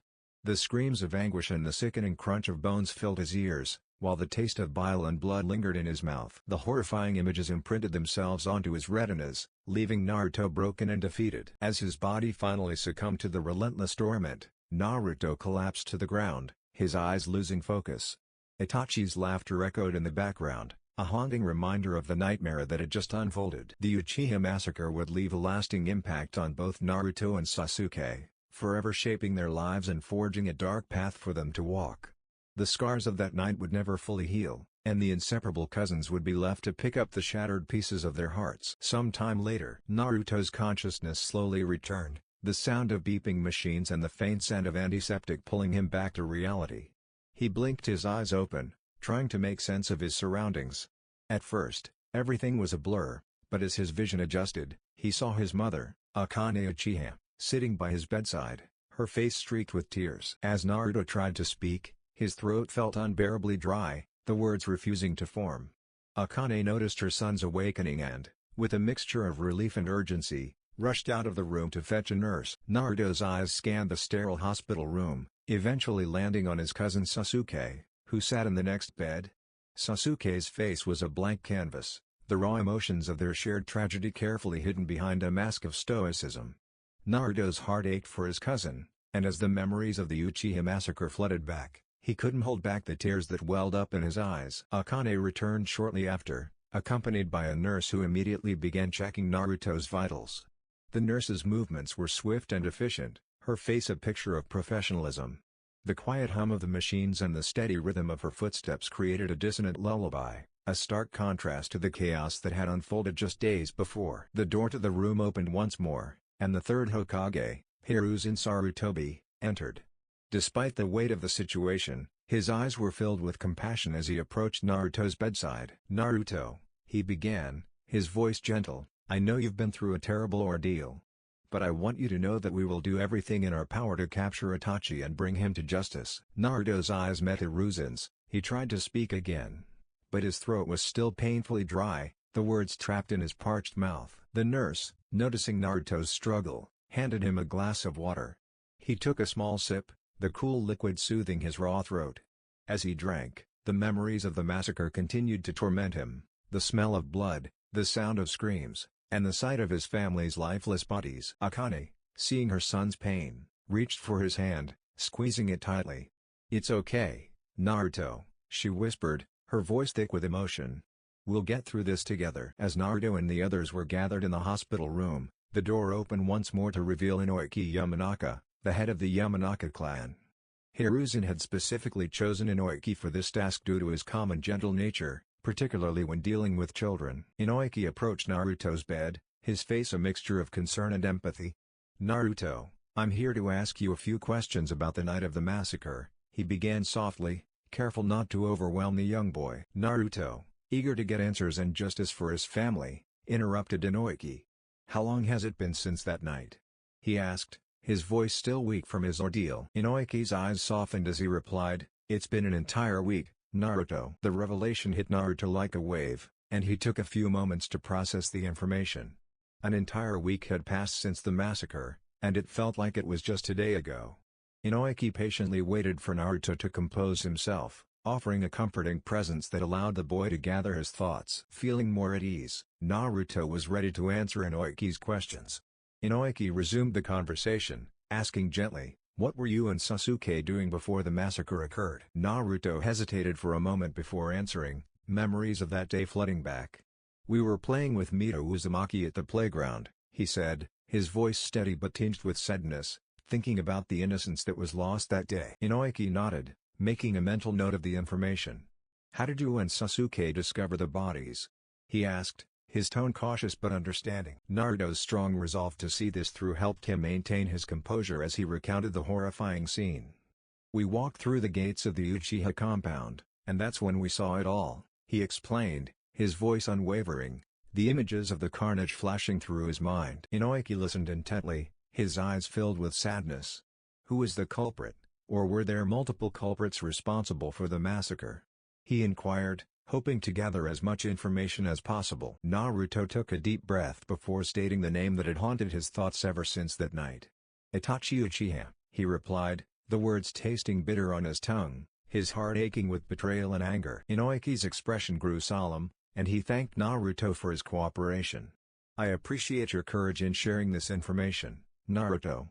It will be invaluable in our pursuit of justice," he said, offering a reassuring smile. With a nod to the Hokage, Inoki exited the room, leaving Naruto in the company of his loved ones.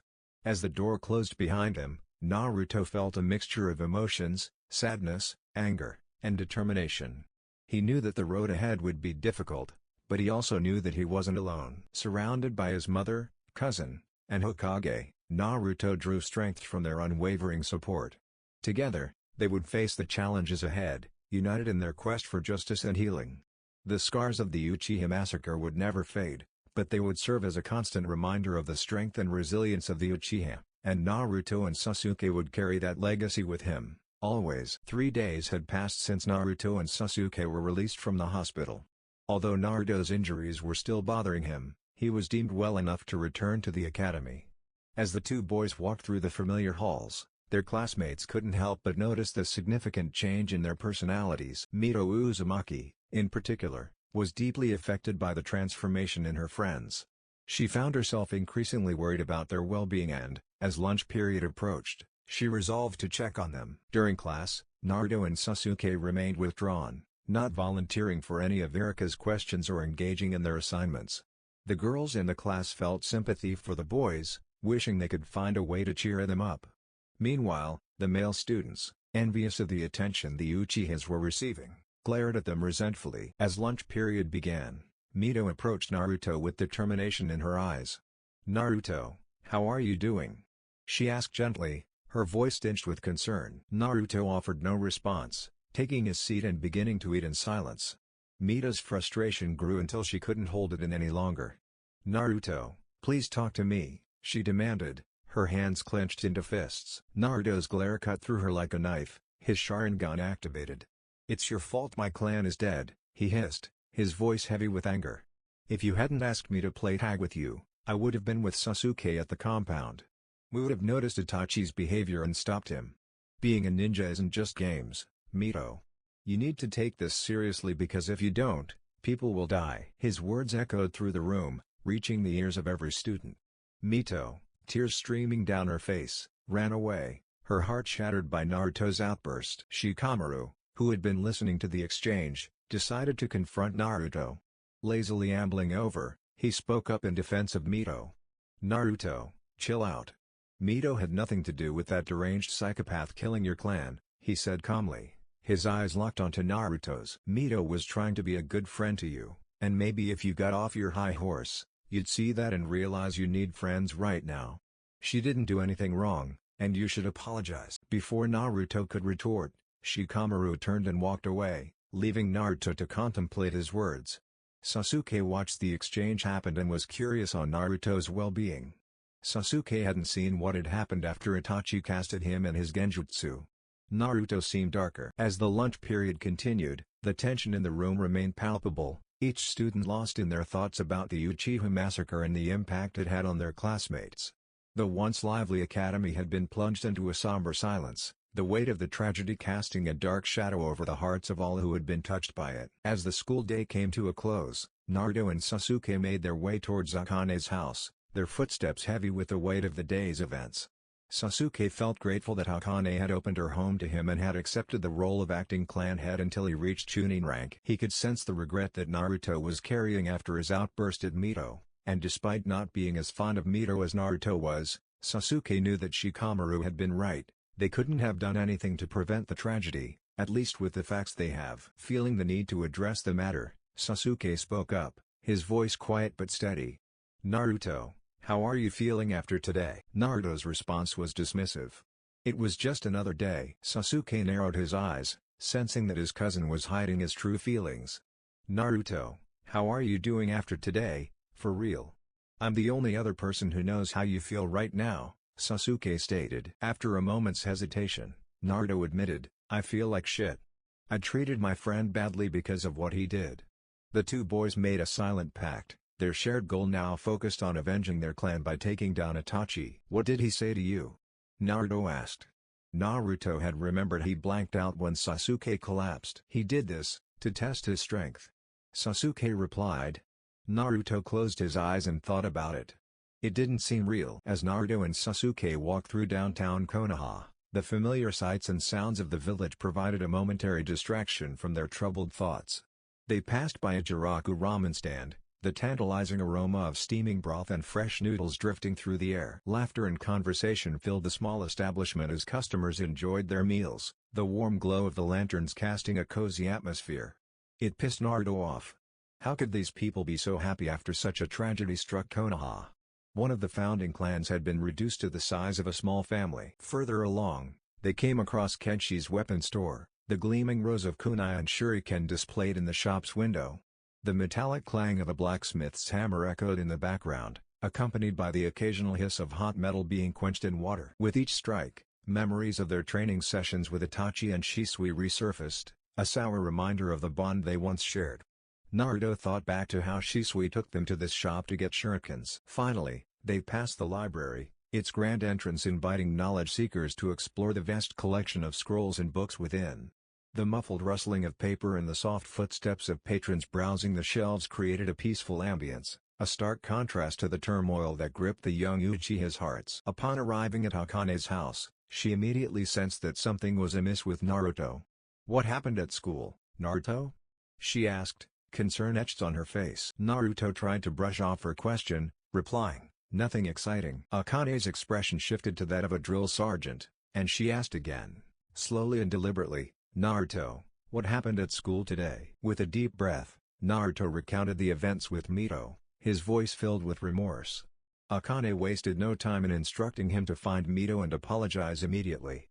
She pushed Naruto outside and locked the door, stating firmly through the closed door, "Once Mito comes by accepting your apology, you can come back in." Sasuke watched the exchange with a worried expression, hoping that Naruto would find it in himself to make amends and heal the wounds that had been inflicted on his friendship with Mito. Sasuke knew Naruto to be kind, but how could one find that kindness after having his whole clan wiped out and then beat on by his mentor? Naruto Uchiha, with a heavy heart, began his search for Mito Uzumaki. First, he headed to their favorite playground, a place filled with memories of laughter and camaraderie. As he searched every corner of the park, from the swings to the slide and the sandpit, he couldn't help but recall their shared moments of joy. But, to his dismay, Mito was nowhere to be found, and his heart grew heavier with each passing moment. Determined to find his friend, Naruto pressed on, making his way to Ichiraku ramen stand, another spot where they had spent countless hours together. The warm aroma of ramen filled the air, but it did little to comfort him. Naruto scanned the area, his eyes darting from one side to the other side of the small stand, desperately hoping to spot Mito's fiery red hair. But, much like the playground, she was nowhere to be seen. A sense of dread began to settle in his chest as he realized the gravity of the situation. With no other options left, Naruto rushed to the Hokage's office, his desperation growing. Upon arriving, he approached Hiruzen, the third Hokage, and explained the situation. "Lord Hokage, I need your help. I got angry with Mito for no reason and hurt her feelings when she was trying to be a good friend. I said things I shouldn't have, and now I can't find her. I want to apologize and make things right." Hiruzen took a thoughtful drag from his pipe, looking at Naruto with a mix of empathy and wisdom. "Naruto," he said, "it's important to remember that our friends are there to help us through our darkest moments. Never push them away when you need them the most." After a brief pause, the third Hokage handed Naruto Mito's address, hoping that the young boy would learn from his mistakes. "It is a tragedy that you lost your clan, however, Mito has never had a family, aside from you and your mother." The Hokage reminded the blue-eyed Uchiha. "Thank you, Lord Hokage," Naruto said, his voice filled with gratitude and resolve. With newfound determination, he sprinted out of the Hokage's office and ran as fast as he could towards Mito's home, ready to apologize and mend their friendship. Naruto arrived at Mito's apartment, his heart pounding with anticipation. The sight of the damaged door instantly alarmed him, and he realized that someone might have broken in. Cautiously, he pushed the door open and stepped inside, taking in the chaotic mess that seemed out of character for Mito. The scent of fear and frustration lingered in the air, and Naruto couldn't help but worry for his friend. He searched the small two-bedroom apartment, calling out Mito's name softly, but she was nowhere to be found. Exhausted and unsure, he decided to wait for her, sitting on her bed. Hours ticked by, and Naruto eventually succumbed to sleep, his body sinking into the soft sheets of Mito's bed, the lingering scent of her shampoo comforting him. Mito arrived home around 2 a.m., surprised to see the sleeping figure of Naruto Uchiha on her bed. Her first thoughts were playful and naughty, quickly followed by embarrassment as she considered what he might have seen in her disheveled apartment. She gently shook him awake, and Naruto groggily stirred, blinking up at her. "Mito, I'm so sorry for my behavior earlier," Naruto began, his voice filled with genuine remorse. "I was rude and mean during lunch, and I just wanted to apologize." Mito, touched by his sincerity, hugged him tightly and gave him a quick kiss on the cheek. The two 8-year-olds sat on her bed, their faces flushed with a mix of emotions. "Where were you, Mito?" Naruto asked, his curiosity piqued. "I was sitting on the first Hokage's head at the Hokage monument," she explained. "There's a sense of peace and clarity that I find up there." Naruto nodded, understanding her need for solace. As the night wore on, Mito began to talk about the stars and the beauty of the village, her voice a soft melody that soothed Naruto's soul. Gradually, their eyes grew heavy, and they fell asleep nestled in each other's arms, their fingers intertwined, both finding comfort and warmth in their rekindled friendship. Naruto and Mito woke up the next morning, their faces flushing with embarrassment as they realized how close they had been while sleeping. They quickly separated, the air between them tingling with a mix of shyness and warmth. Naruto suddenly remembered that he couldn't return home yet and explained his situation to Mito. "Hey, can you come with me to see my mother? She kinda kicked me out of the house until you stop by." Mito agreed, shaking her head in amusement. She asked Naruto to wait in the living room while she got ready. He nodded, heading to the living room and giving her some privacy. Once Mito was ready, the pair headed towards the Uchiha residence.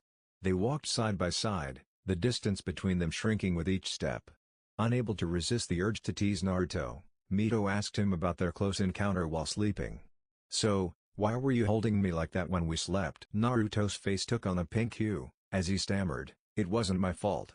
I must have grabbed you while we were sleeping." Mito giggled and playfully teased him, saying, "Shuri." Embarrassed but eager to turn the tables, Naruto asked her, "How did you like sleeping like that?"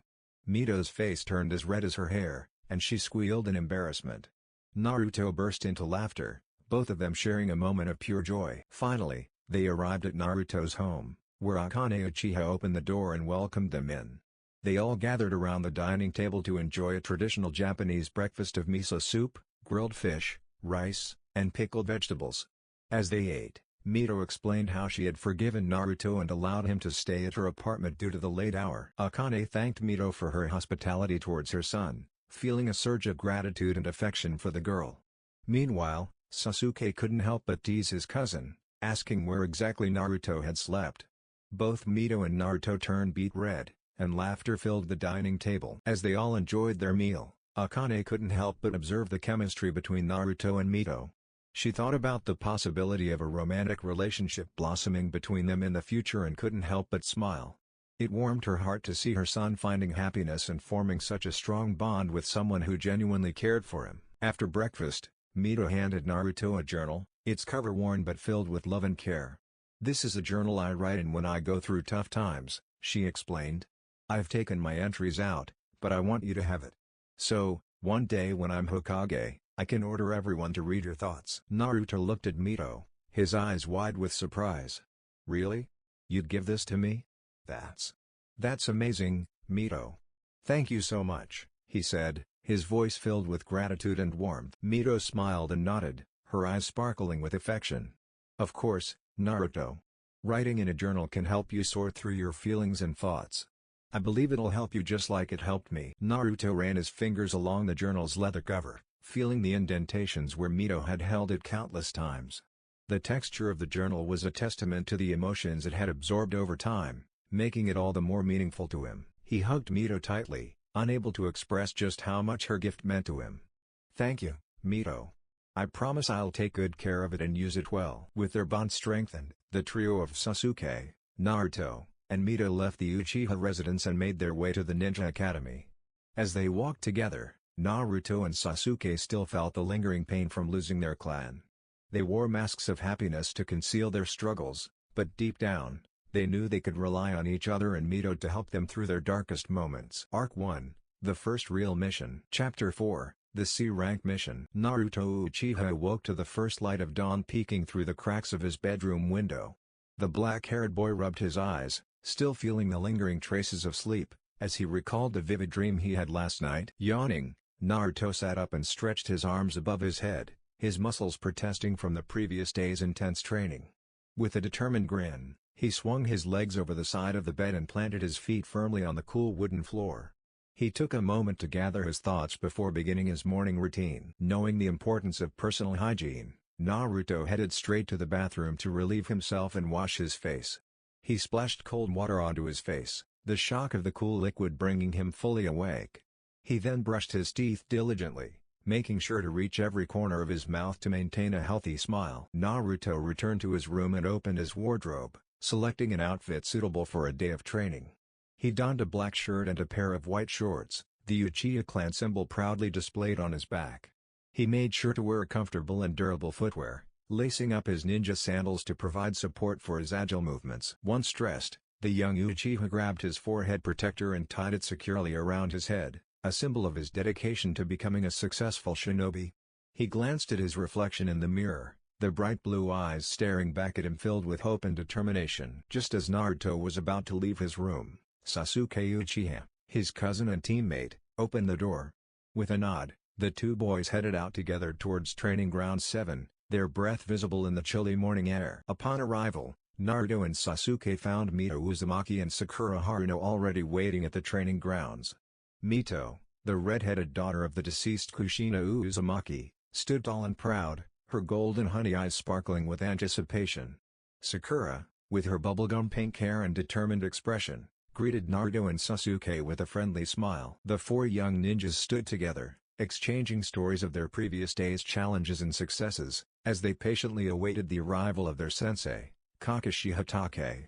The sun slowly began to rise above the horizon, casting a warm orange glow over the training grounds, signaling the start of a new day filled with potential and growth for Team 7+. Naruto thought back through the last month with the Junon squad.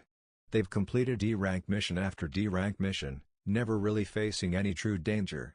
He remembered when Kakashi had taught the team tree climbing, a technique that Sakura had surprisingly excelled at. Naruto couldn't help but chuckle at the memory. Lost in thought, Naruto was brought back to reality when Kakashi finally arrived at the training grounds. Mito and Sakura immediately yelled at him for being late. Again, "Kakashi-sensei, you're always late," Sakura exclaimed, clearly annoyed. Mito chimed in, "Yeah, what's your excuse this time?" Kakashi scratched his head sheepishly and replied, "Well, you see, there was this old lady who needed help crossing the street, and then her cat got stuck in a tree, so I had to help her with that too." As Mito and Sakura groaned at Kakashi's tiresome excuses, Kakashi pulled out a checklist and started reading off D-rank missions, like scrubbing walls, tree removal, and babysitting. Feeling frustrated, Mito decided to speak up. "Kakashi-sensei, can we go on a real mission? You know, something more challenging?" The rest of the Junon nodded in agreement. Kakashi thought about it for a minute, carefully considering his students' abilities. He looked at each of them, noticing the determination in their eyes. "All right," he said finally, "I'll request a higher-ranked mission for us. But remember, it won't be easy." The four young ninja nodded eagerly, excited for the chance to prove themselves on a more difficult assignment. Little did they know what challenges awaited them. In the Hidden Valley village of River Country, a series of devastating flash floods had been wreaking havoc. The leader of the village, Gojiro, was desperate to find a solution. Having experienced the chaos of war as a child during the Third Shinobi War, Gojiro knew the importance of solving this issue. He decided to travel to Konoha to enlist the help of skilled ninja to investigate the cause of the floods and put an end to them. Upon arriving in Konoha, Gojiro met with the third Hokage, Hiruzen, and Iruka to request a team's assistance. At the same time, Kakashi had been requesting a C-rank mission for his team, comprising Naruto, Sasuke, Sakura, and Mito. Hiruzen and Iruka saw this as the perfect opportunity to assign Team 7 to help Gojiro. As Team 7 was summoned to meet with Hiruzen and Iruka, they stood before their superiors, eager to receive their new mission.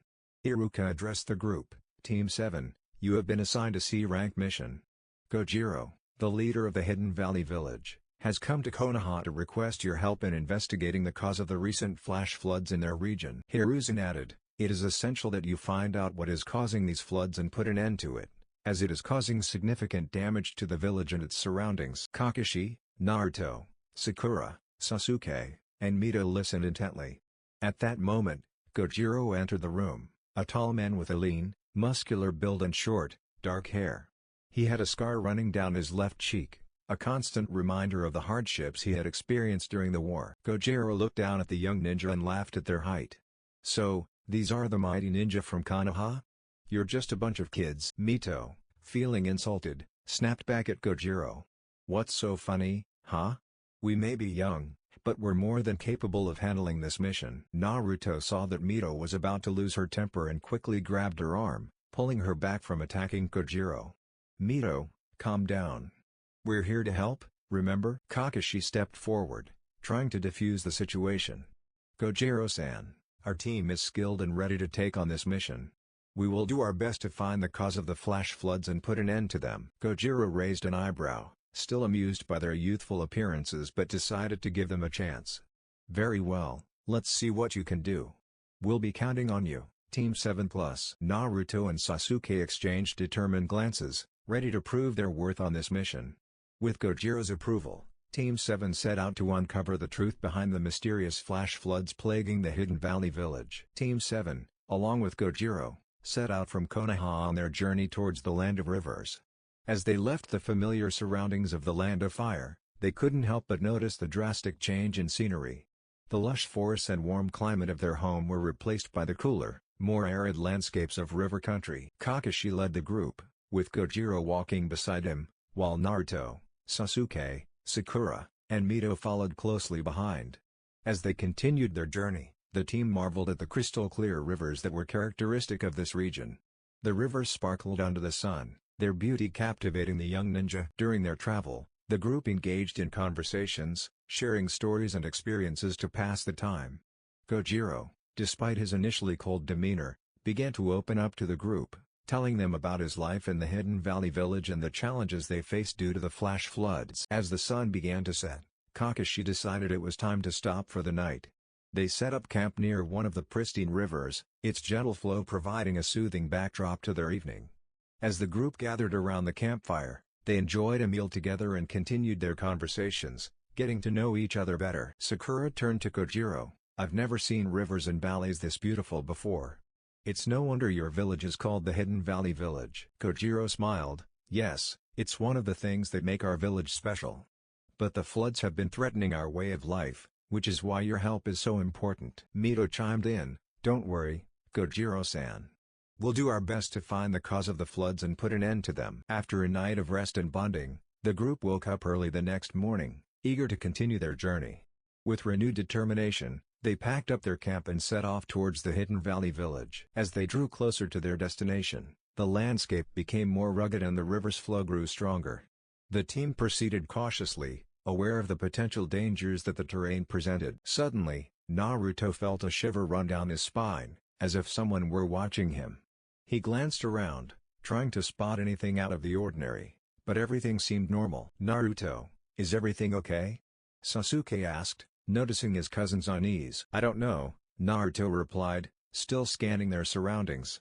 "I just have this weird feeling like we're being watched." Kakashi, overhearing the conversation, advised the team, "Stay alert, everyone. We're getting closer to the village, and the pathways for us are getting more dangerous with the rivers so high up. We don't know what we might encounter." The group continued to move forward, their senses heightened as they navigated the increasingly treacherous terrain. Despite Naruto's unsettling feeling, they pressed on, determined to reach the Hidden Valley village and fulfill their mission. As Team 7 and Gojiro crossed a river on an old wooden bridge, Sakura suddenly slipped as the plank she stepped on broke due to its age. Kakashi acted quickly, grabbing her arm and pulling her to safety. The team paused for a moment in the middle of the bridge, relieved that Sakura was unharmed. However, their relief was short-lived as a storm rolled in unexpectedly. Thunder boomed, and a lightning bolt struck the bridge, shattering it into pieces. Team 7 and Gojiro were caught off guard and consumed by the powerful tide of the river.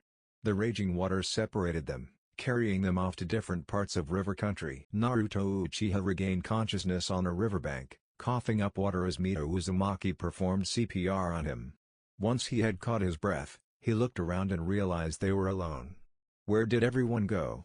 he asked Mito, worry evident in his voice. Before Mito could answer, the scene switches to the rest of the group. Kakashi, Sasuke, Sakura, and Kojiro had managed to find each other and were pulling themselves together. Their first priority was to locate Naruto and Mito. "Let's start searching the area," Kakashi suggested. "We need to find Naruto and Mito as soon as possible." As they began their search, Kakashi summoned his ninja hound, Pakun, hoping he could sniff out their missing teammates. Unfortunately, Pakun informed them that the water had washed away Naruto and Mito's scents, making it impossible to track them. Kakashi, however, remembered that he had given Naruto a map of river country. "All right, everyone, we'll continue on to the Hidden Valley village. Naruto and Mito should have the map, so they'll likely head there as well," he said, trying to reassure the group. The remaining members of Team 7 and Kojiro pressed on, making their way towards the Hidden Valley village, hoping to reunite with Naruto and Mito. Along the way, they discussed their plans and shared their concerns about the mission, as well as the unexpected challenges they had faced so far. "I never thought we'd have to deal with something like this," Sakura said, her voice tremulous. "I just hope Naruto and Mito are okay." "We'll find them," Kakashi assured her. "We're a team, and we'll get through this together." Sasuke grunted. Back with Naruto and Mito. Naruto, Uchiha and Mito Uzumaki found themselves stranded on the muddy banks of a wide river. They were disoriented and soaked to the bone, but determined to make their way to the Hidden Valley village. As they picked themselves up, they surveyed their surroundings, noting the towering cliffs and valleys that seemed to stretch endlessly in every direction. The landscape was both breathtaking and treacherous, with steep inclines and slippery rocks that made every step a challenge. Naruto went through his bag and found his map Kakashi had given him. "Hey, Mito," Naruto said, catching his breath. "Thanks for saving me back there. I don't know what I would have done without you." Mito smiled warmly, her golden honey eyes shining with determination. "We're teammates, Naruto. We look out for each other.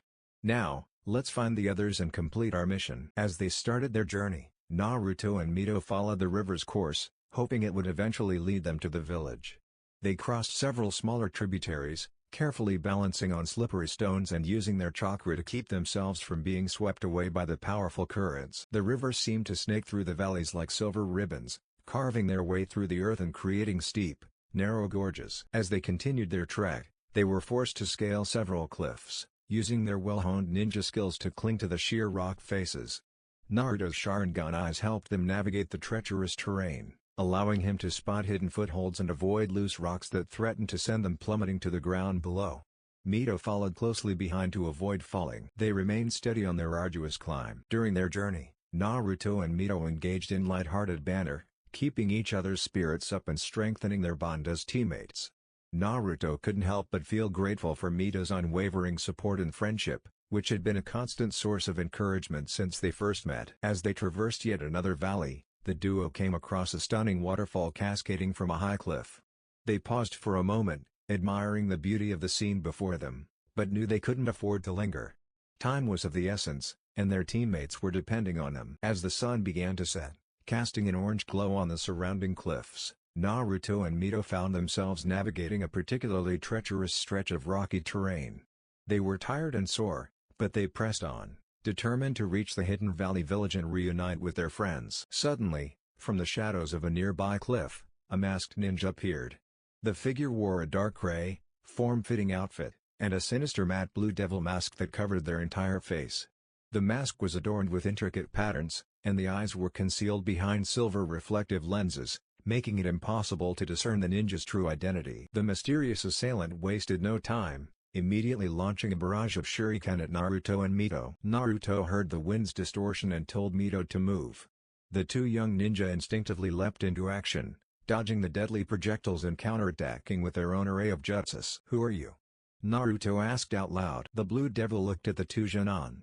"Naruto Uchiha," the man pointed at him, "you are more famous than you think. I will waste no time here and take you out." "You can try," Naruto yelled determinedly.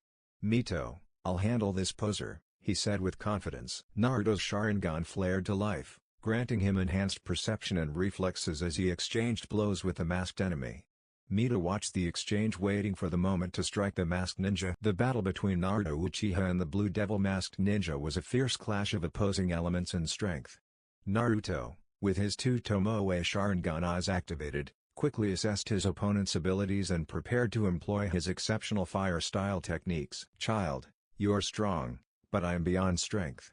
The Blue Devil spoke. You have yet to tap into your true power. Until you do so, defeating someone like myself will never happen. The Blue Devil lectured. What would you know about true power? The first ever blue-eyed Uchiha asked. The Blue Devil wasted no time, demonstrating his phenomenal abilities in water-style jutsu. He unleashed a powerful water dragon bullet, a concentrated blast of water shaped like a dragon, aimed directly at Naruto. Naruto countered with his great fireball jutsu, creating a massive ball of fire that collided with the water dragon, producing a cloud of steam that temporarily obscured their vision. A wise counter, the Blue Devil spoke. You are intelligent in combat. You are indeed a true Uchiha, your masters must be proud of you. Which Uchiha trained you? The Blue Devil asked. Naruto's dark aura once again flared. He will not be mentioned by name. The Clan Slayer trained me. As well as Shisui of the Sunshine trained me. Naruto answered. I see, the two most powerful Uchiha in the modern era since Madara and Izuna. Your strength is a testament to their ability. If you had a better master perhaps you would have been able to win. The Blue Devil said. Both combatants were fast and agile, but the Blue Devil had the edge in terms of raw speed and strength. Naruto's Sharingan allowed him to keep up, predicting his opponent's movements and reacting accordingly. The masked ninja continued to press his advantage, using a water release, water colliding wave technique to create a massive tidal wave that threatened to engulf Naruto. Naruto, unfazed, responded with his Dragon Flame Jutsu, sending a stream of fire that split the oncoming wave in half, narrowly avoiding being swept away. Still, the masked ninja's relentless assault challenged Naruto's stamina and pushed him to his limits. Throughout the battle, Mito observed from a safe distance, analyzing the masked ninja's fighting style and searching for an opening to exploit. She knew that she needed to choose the perfect moment to intervene, or risk putting both herself and Naruto in danger. As the fight raged on, the Blue Devil unleashed his third water-style technique, the water release, water-severing wave, which sent a sharp, high-pressure stream of water aimed at Naruto's vital points. Naruto countered with his Phoenix Flower Jutsu, creating a flurry of small fireballs that collided with the water stream, producing an intense burst of steam. The Blue Devil took advantage of the momentary confusion to close the gap, delivering a series of devastating blows that left Naruto reeling. Naruto's Sharingan allowed him to anticipate some of the attacks, but the masked ninja's superior speed and strength were starting to wear him down. It's over. The Blue Devil spoke. As the Blue Devil prepared for a final, lethal strike, Mito saw her opportunity. She quickly created 25 shadow clones, which charged at the masked ninja from all directions. The sudden onslaught caught the Blue Devil off guard, forcing him to abandon his attack on Naruto and defend himself against the swarm of Mito's clones. Until we meet again, Naruto. Realizing that he was now at a disadvantage, the masked ninja deployed a smoke bomb, using the cover to make a swift escape. As the smoke cleared, Mito and Naruto were left standing among the scattered remnants of the battlefield, both breathing heavily from their exertions. Naruto looked at Mito with gratitude, knowing that her timely intervention had saved his life. Together, they took a moment to recuperate, gathering their strength for the challenges that still lay ahead in their journey to the Hidden Valley Village. Kakashi, Sasuke, Sakura, and Kojiro journey to the Hidden Valley Village to investigate the cause of the recent floods. Upon arriving, they find the village completely submerged in water, leaving Kojiro devastated and speechless. The rest of the team shares in his sorrow, but their mourning is cut short when a group of masked ninja appear. Kakashi notes that he doesn't recognize the style of their masks, implying they may not be affiliated with any known village. The masked ninja remain silent and immediately attack Team 7. Kakashi, Sasuke, and Sakura engage in battle, skillfully defending themselves and managing to defeat half of the attackers. The remaining masked ninja, realizing they are outmatched, decide to retreat. With the immediate threat neutralized, Team 7 now has to focus on uncovering the cause of the floods and find out more about the mysterious masked ninja. Kakashi turns to Kojiro and asks, Kojiro, do you have any idea who could be behind those masks, or if you recognize the group? Kojiro shakes his head, replying, I can't say I recognize any familiar features that would help uncover their identity. Alright, Kakashi accepts, and the team proceeds to build their camp. The campsite consists of a few tents set up in a small clearing, with a fire pit in the center for cooking and warmth. The tents are simple yet sturdy, providing enough shelter for the team. The scenery around them is a mix of lush greenery and muddy terrain, a result of the recent floods. As they finish setting up camp, Naruto and Mito arrive, both covered in mud and visibly exhausted. Naruto's black shirt, adorned with the Uchiha crest on the back, and his white shorts are soaked and stained with mud. Mito's black bodysuit and orange skirt are similarly dirtied. The others noticed Naruto's body had damage all over. Kakashi asks for a report, and Naruto, with a hint of frustration in his voice, explains, "After Mito and I got separated from you guys, we were attacked by a ninja in a blue devil mask. He was faster, stronger, and more experienced than me. Even with my Sharingan, I could barely keep up.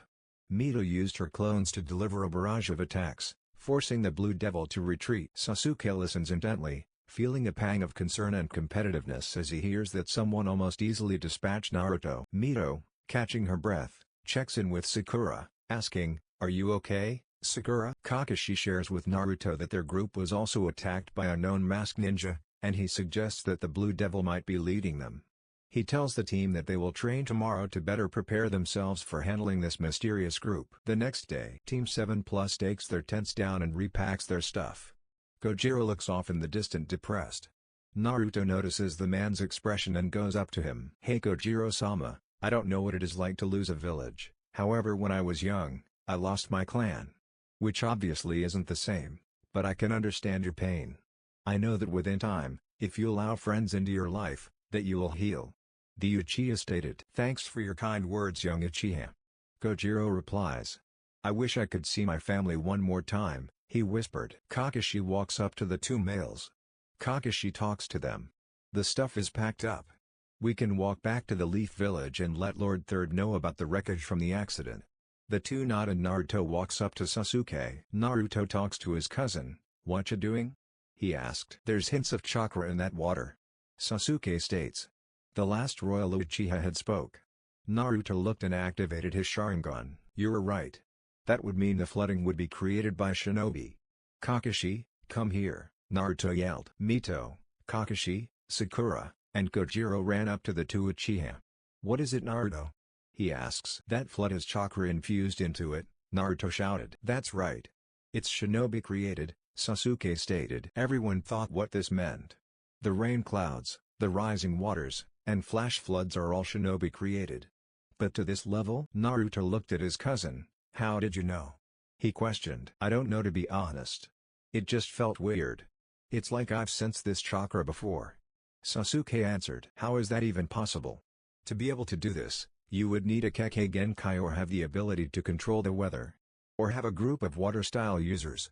Kakashi thought. "That means someone has assaulted my village," Gojiro angrily stated. Mita's eyes went wide. "Hey! That blue-masked devil man had extremely powerful water style.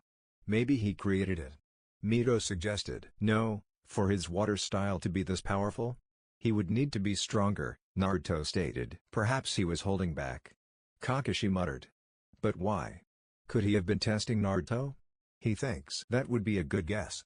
That guy knew a lot about Naruto apparently," Mito stated. "Whatever the reason is, it doesn't matter. We have a mission to do. Let's find this guy and get answers," Sasuke added. Sakura nodded. "Okay, when we encounter the ninja group and blue-masked devil, I will handle the devil. You four will team up against the masked ninja group," Kakashi told his team. "Thank you all," Gojiro cried. Kakashi knew that his summons wouldn't be able to find the scent of the group, so he wrote a letter to Hiruzen Sarutobi. "Dear Lord Hokage, the mission thus far has been more than we expected. There has been a complication. We had to deal with a storm which separated Mito and Naruto from the rest of us. During that time, Mito and Naruto was attacked by a man wearing a blue devil mask. According to Naruto, the man was better. Mito believes that the man was responsible for the flooding in the Hidden Valley village. This discovery was made by Sasuke and Naruto, who seen chakra in the flood that destroyed and killed everything in that village. I trust Mito due to her heritage. That would mean the man was testing or holding back against Naruto. I fear we are in for more than what we can handle. The man is able to control weather. Do we know of a shinobi who could do such a thing? Anyways, please send back up. We will set up traps, so let the team you send know. Sincerely, Kakashi Hatake." Kakashi sent the letter off with Pakun. The dog ran to the Leaf Village with incredible speed. "I sent word to Lord Third. We will wait for the group to attack us again, or wait for backup. Finding them would put us at a disadvantage. Letting them come to us would give us the advantage. We will set up traps and wait patiently, Kakashi stated. The group nodded and started to set traps out. Sasuke and Naruto were digging a massive hole. Sasuke, being bored, decided to ask about the Blue Devil's power. Say, Naruto, what was the Blue Devil like? Quick, strong, and smart. However, once Mito attacked, he retreated. Naruto answered. I wonder why that was, he added. He specialized in water release. Water release is superior to that of fire release, Sasuke stated. I wonder why Mito thought that man could have anything to do with the flood. He added. Sasuke, did that group use any style of jutsu? Naruto asked. No, his cousin answered. With Hiruzen 2 hours later. After reading the letter his top jonin sent, he called in Team Guy. Your mission will be to help Team 7 in their current mission. They are located near the Hidden Valley village. The threat currently uses water style that is said to control the weather. Hiruzen informed the team. Water style to that level hasn't been accomplished since that of Lord Second's time. Might Guy exclaimed. That is why I'm sending your team. Specifically because of you, but your team has been together for a year now and I believe that will also help the new Team 7. The Sarutobi stated. No problem, I will aid my comrades to the best of my ability as well as my team, Guy said as he gave the third a massive thumb up. The team headed out and in the direction of the Hidden Valley village. Guy, Lee, Tenten, and Neji walked out of the Hokage mansion and followed Pakun. What is this team like, Guy-sensei? Rock Lee asked. Well, Team 7 Plus has 4 Genin over 3. Guy answered. That's never been done before. So why start now?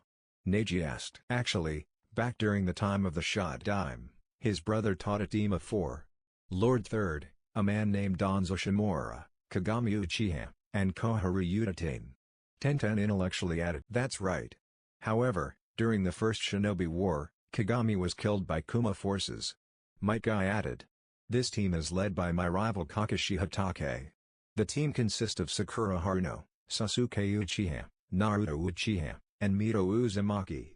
He informed his team. Both of the last Uchiha. Neji asked. Indeed. This will be a great chance to learn about them. I believe my rival will sign them up for the upcoming Chunin exams. Might Guy said. Yosh. This will be a great opportunity to prove myself against 2 geniuses. Rock Lee yelled. This will be a great opportunity to get information on the Sharingan firsthand. The Hyuga and the Uchiha were kept separate on missions because of the rivalry we had. Lord Hiashi will like to hear about this. Neji thought. What is it like face the Sharingan sensei? Neji asked. Well, my rival also has a Sharingan and back in my time I had to face off against it multiple times during the Chunin exams. The key is to avoid eye contact. The Sharingan can cast genjutsu easily and predict movement. It also slows movement to the user from what I've been told. Might Guy stated. However, with the Byakugan can ward off genjutsu. Should you trap a Sharingan user in your 64 palms Neji, you would win. Guy added. Neji smirked at this comment. Awaiting the day he has to face either Uchiha and prove once and for all that the Byakugan is superior over the Sharingan. That's great, Neji-kun. Tenten yelled happily for her teammate. I will challenge them when we meet, Lee yelled. No, my student. We have a mission. Perhaps after the mission is over you can. Guy added. The team kept on going on their path to the Hidden Valley village. With Team 7 Plus, the team was in battle as the ninja group attacked the Genin. Sakura and Kojiro was being protected by Mito and the Uchiha cousins. Meanwhile, Kakashi was facing the Blue Devil Shinobi. The masked Blue Devil Shinobi, adorned in a cloak that billowed like waves crashing against the shore, smirked beneath his eerie mask. His eyes gleamed with a hint of madness as he raised his hand, summoning his water-based jutsu.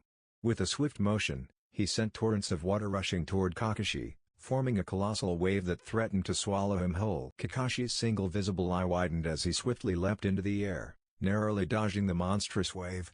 Landing gracefully on a treetop, he clenched his fist, a surge of determination coursing through him. It seems I'll need to use my Sharingan for this one, he muttered to himself. Revealing his 3 Tomoe Sharingan, Kakashi's eye transformed into a mesmerizing swirl of crimson. Time seemed to slow as he analyzed the Blue Devil's movements, anticipating his every action. With a swift hand seal, Kakashi unleashed a barrage of lightning-infused kunai, crackling with raw power, aimed directly at his foe. I would have assumed Kakashi of the Sharingan would be stronger, given your reputation. The Blue Devil taunted. Kakashi didn't retort. The masked Blue Devil shinobi gracefully evaded the projectiles, his body moving with an unnatural fluidity.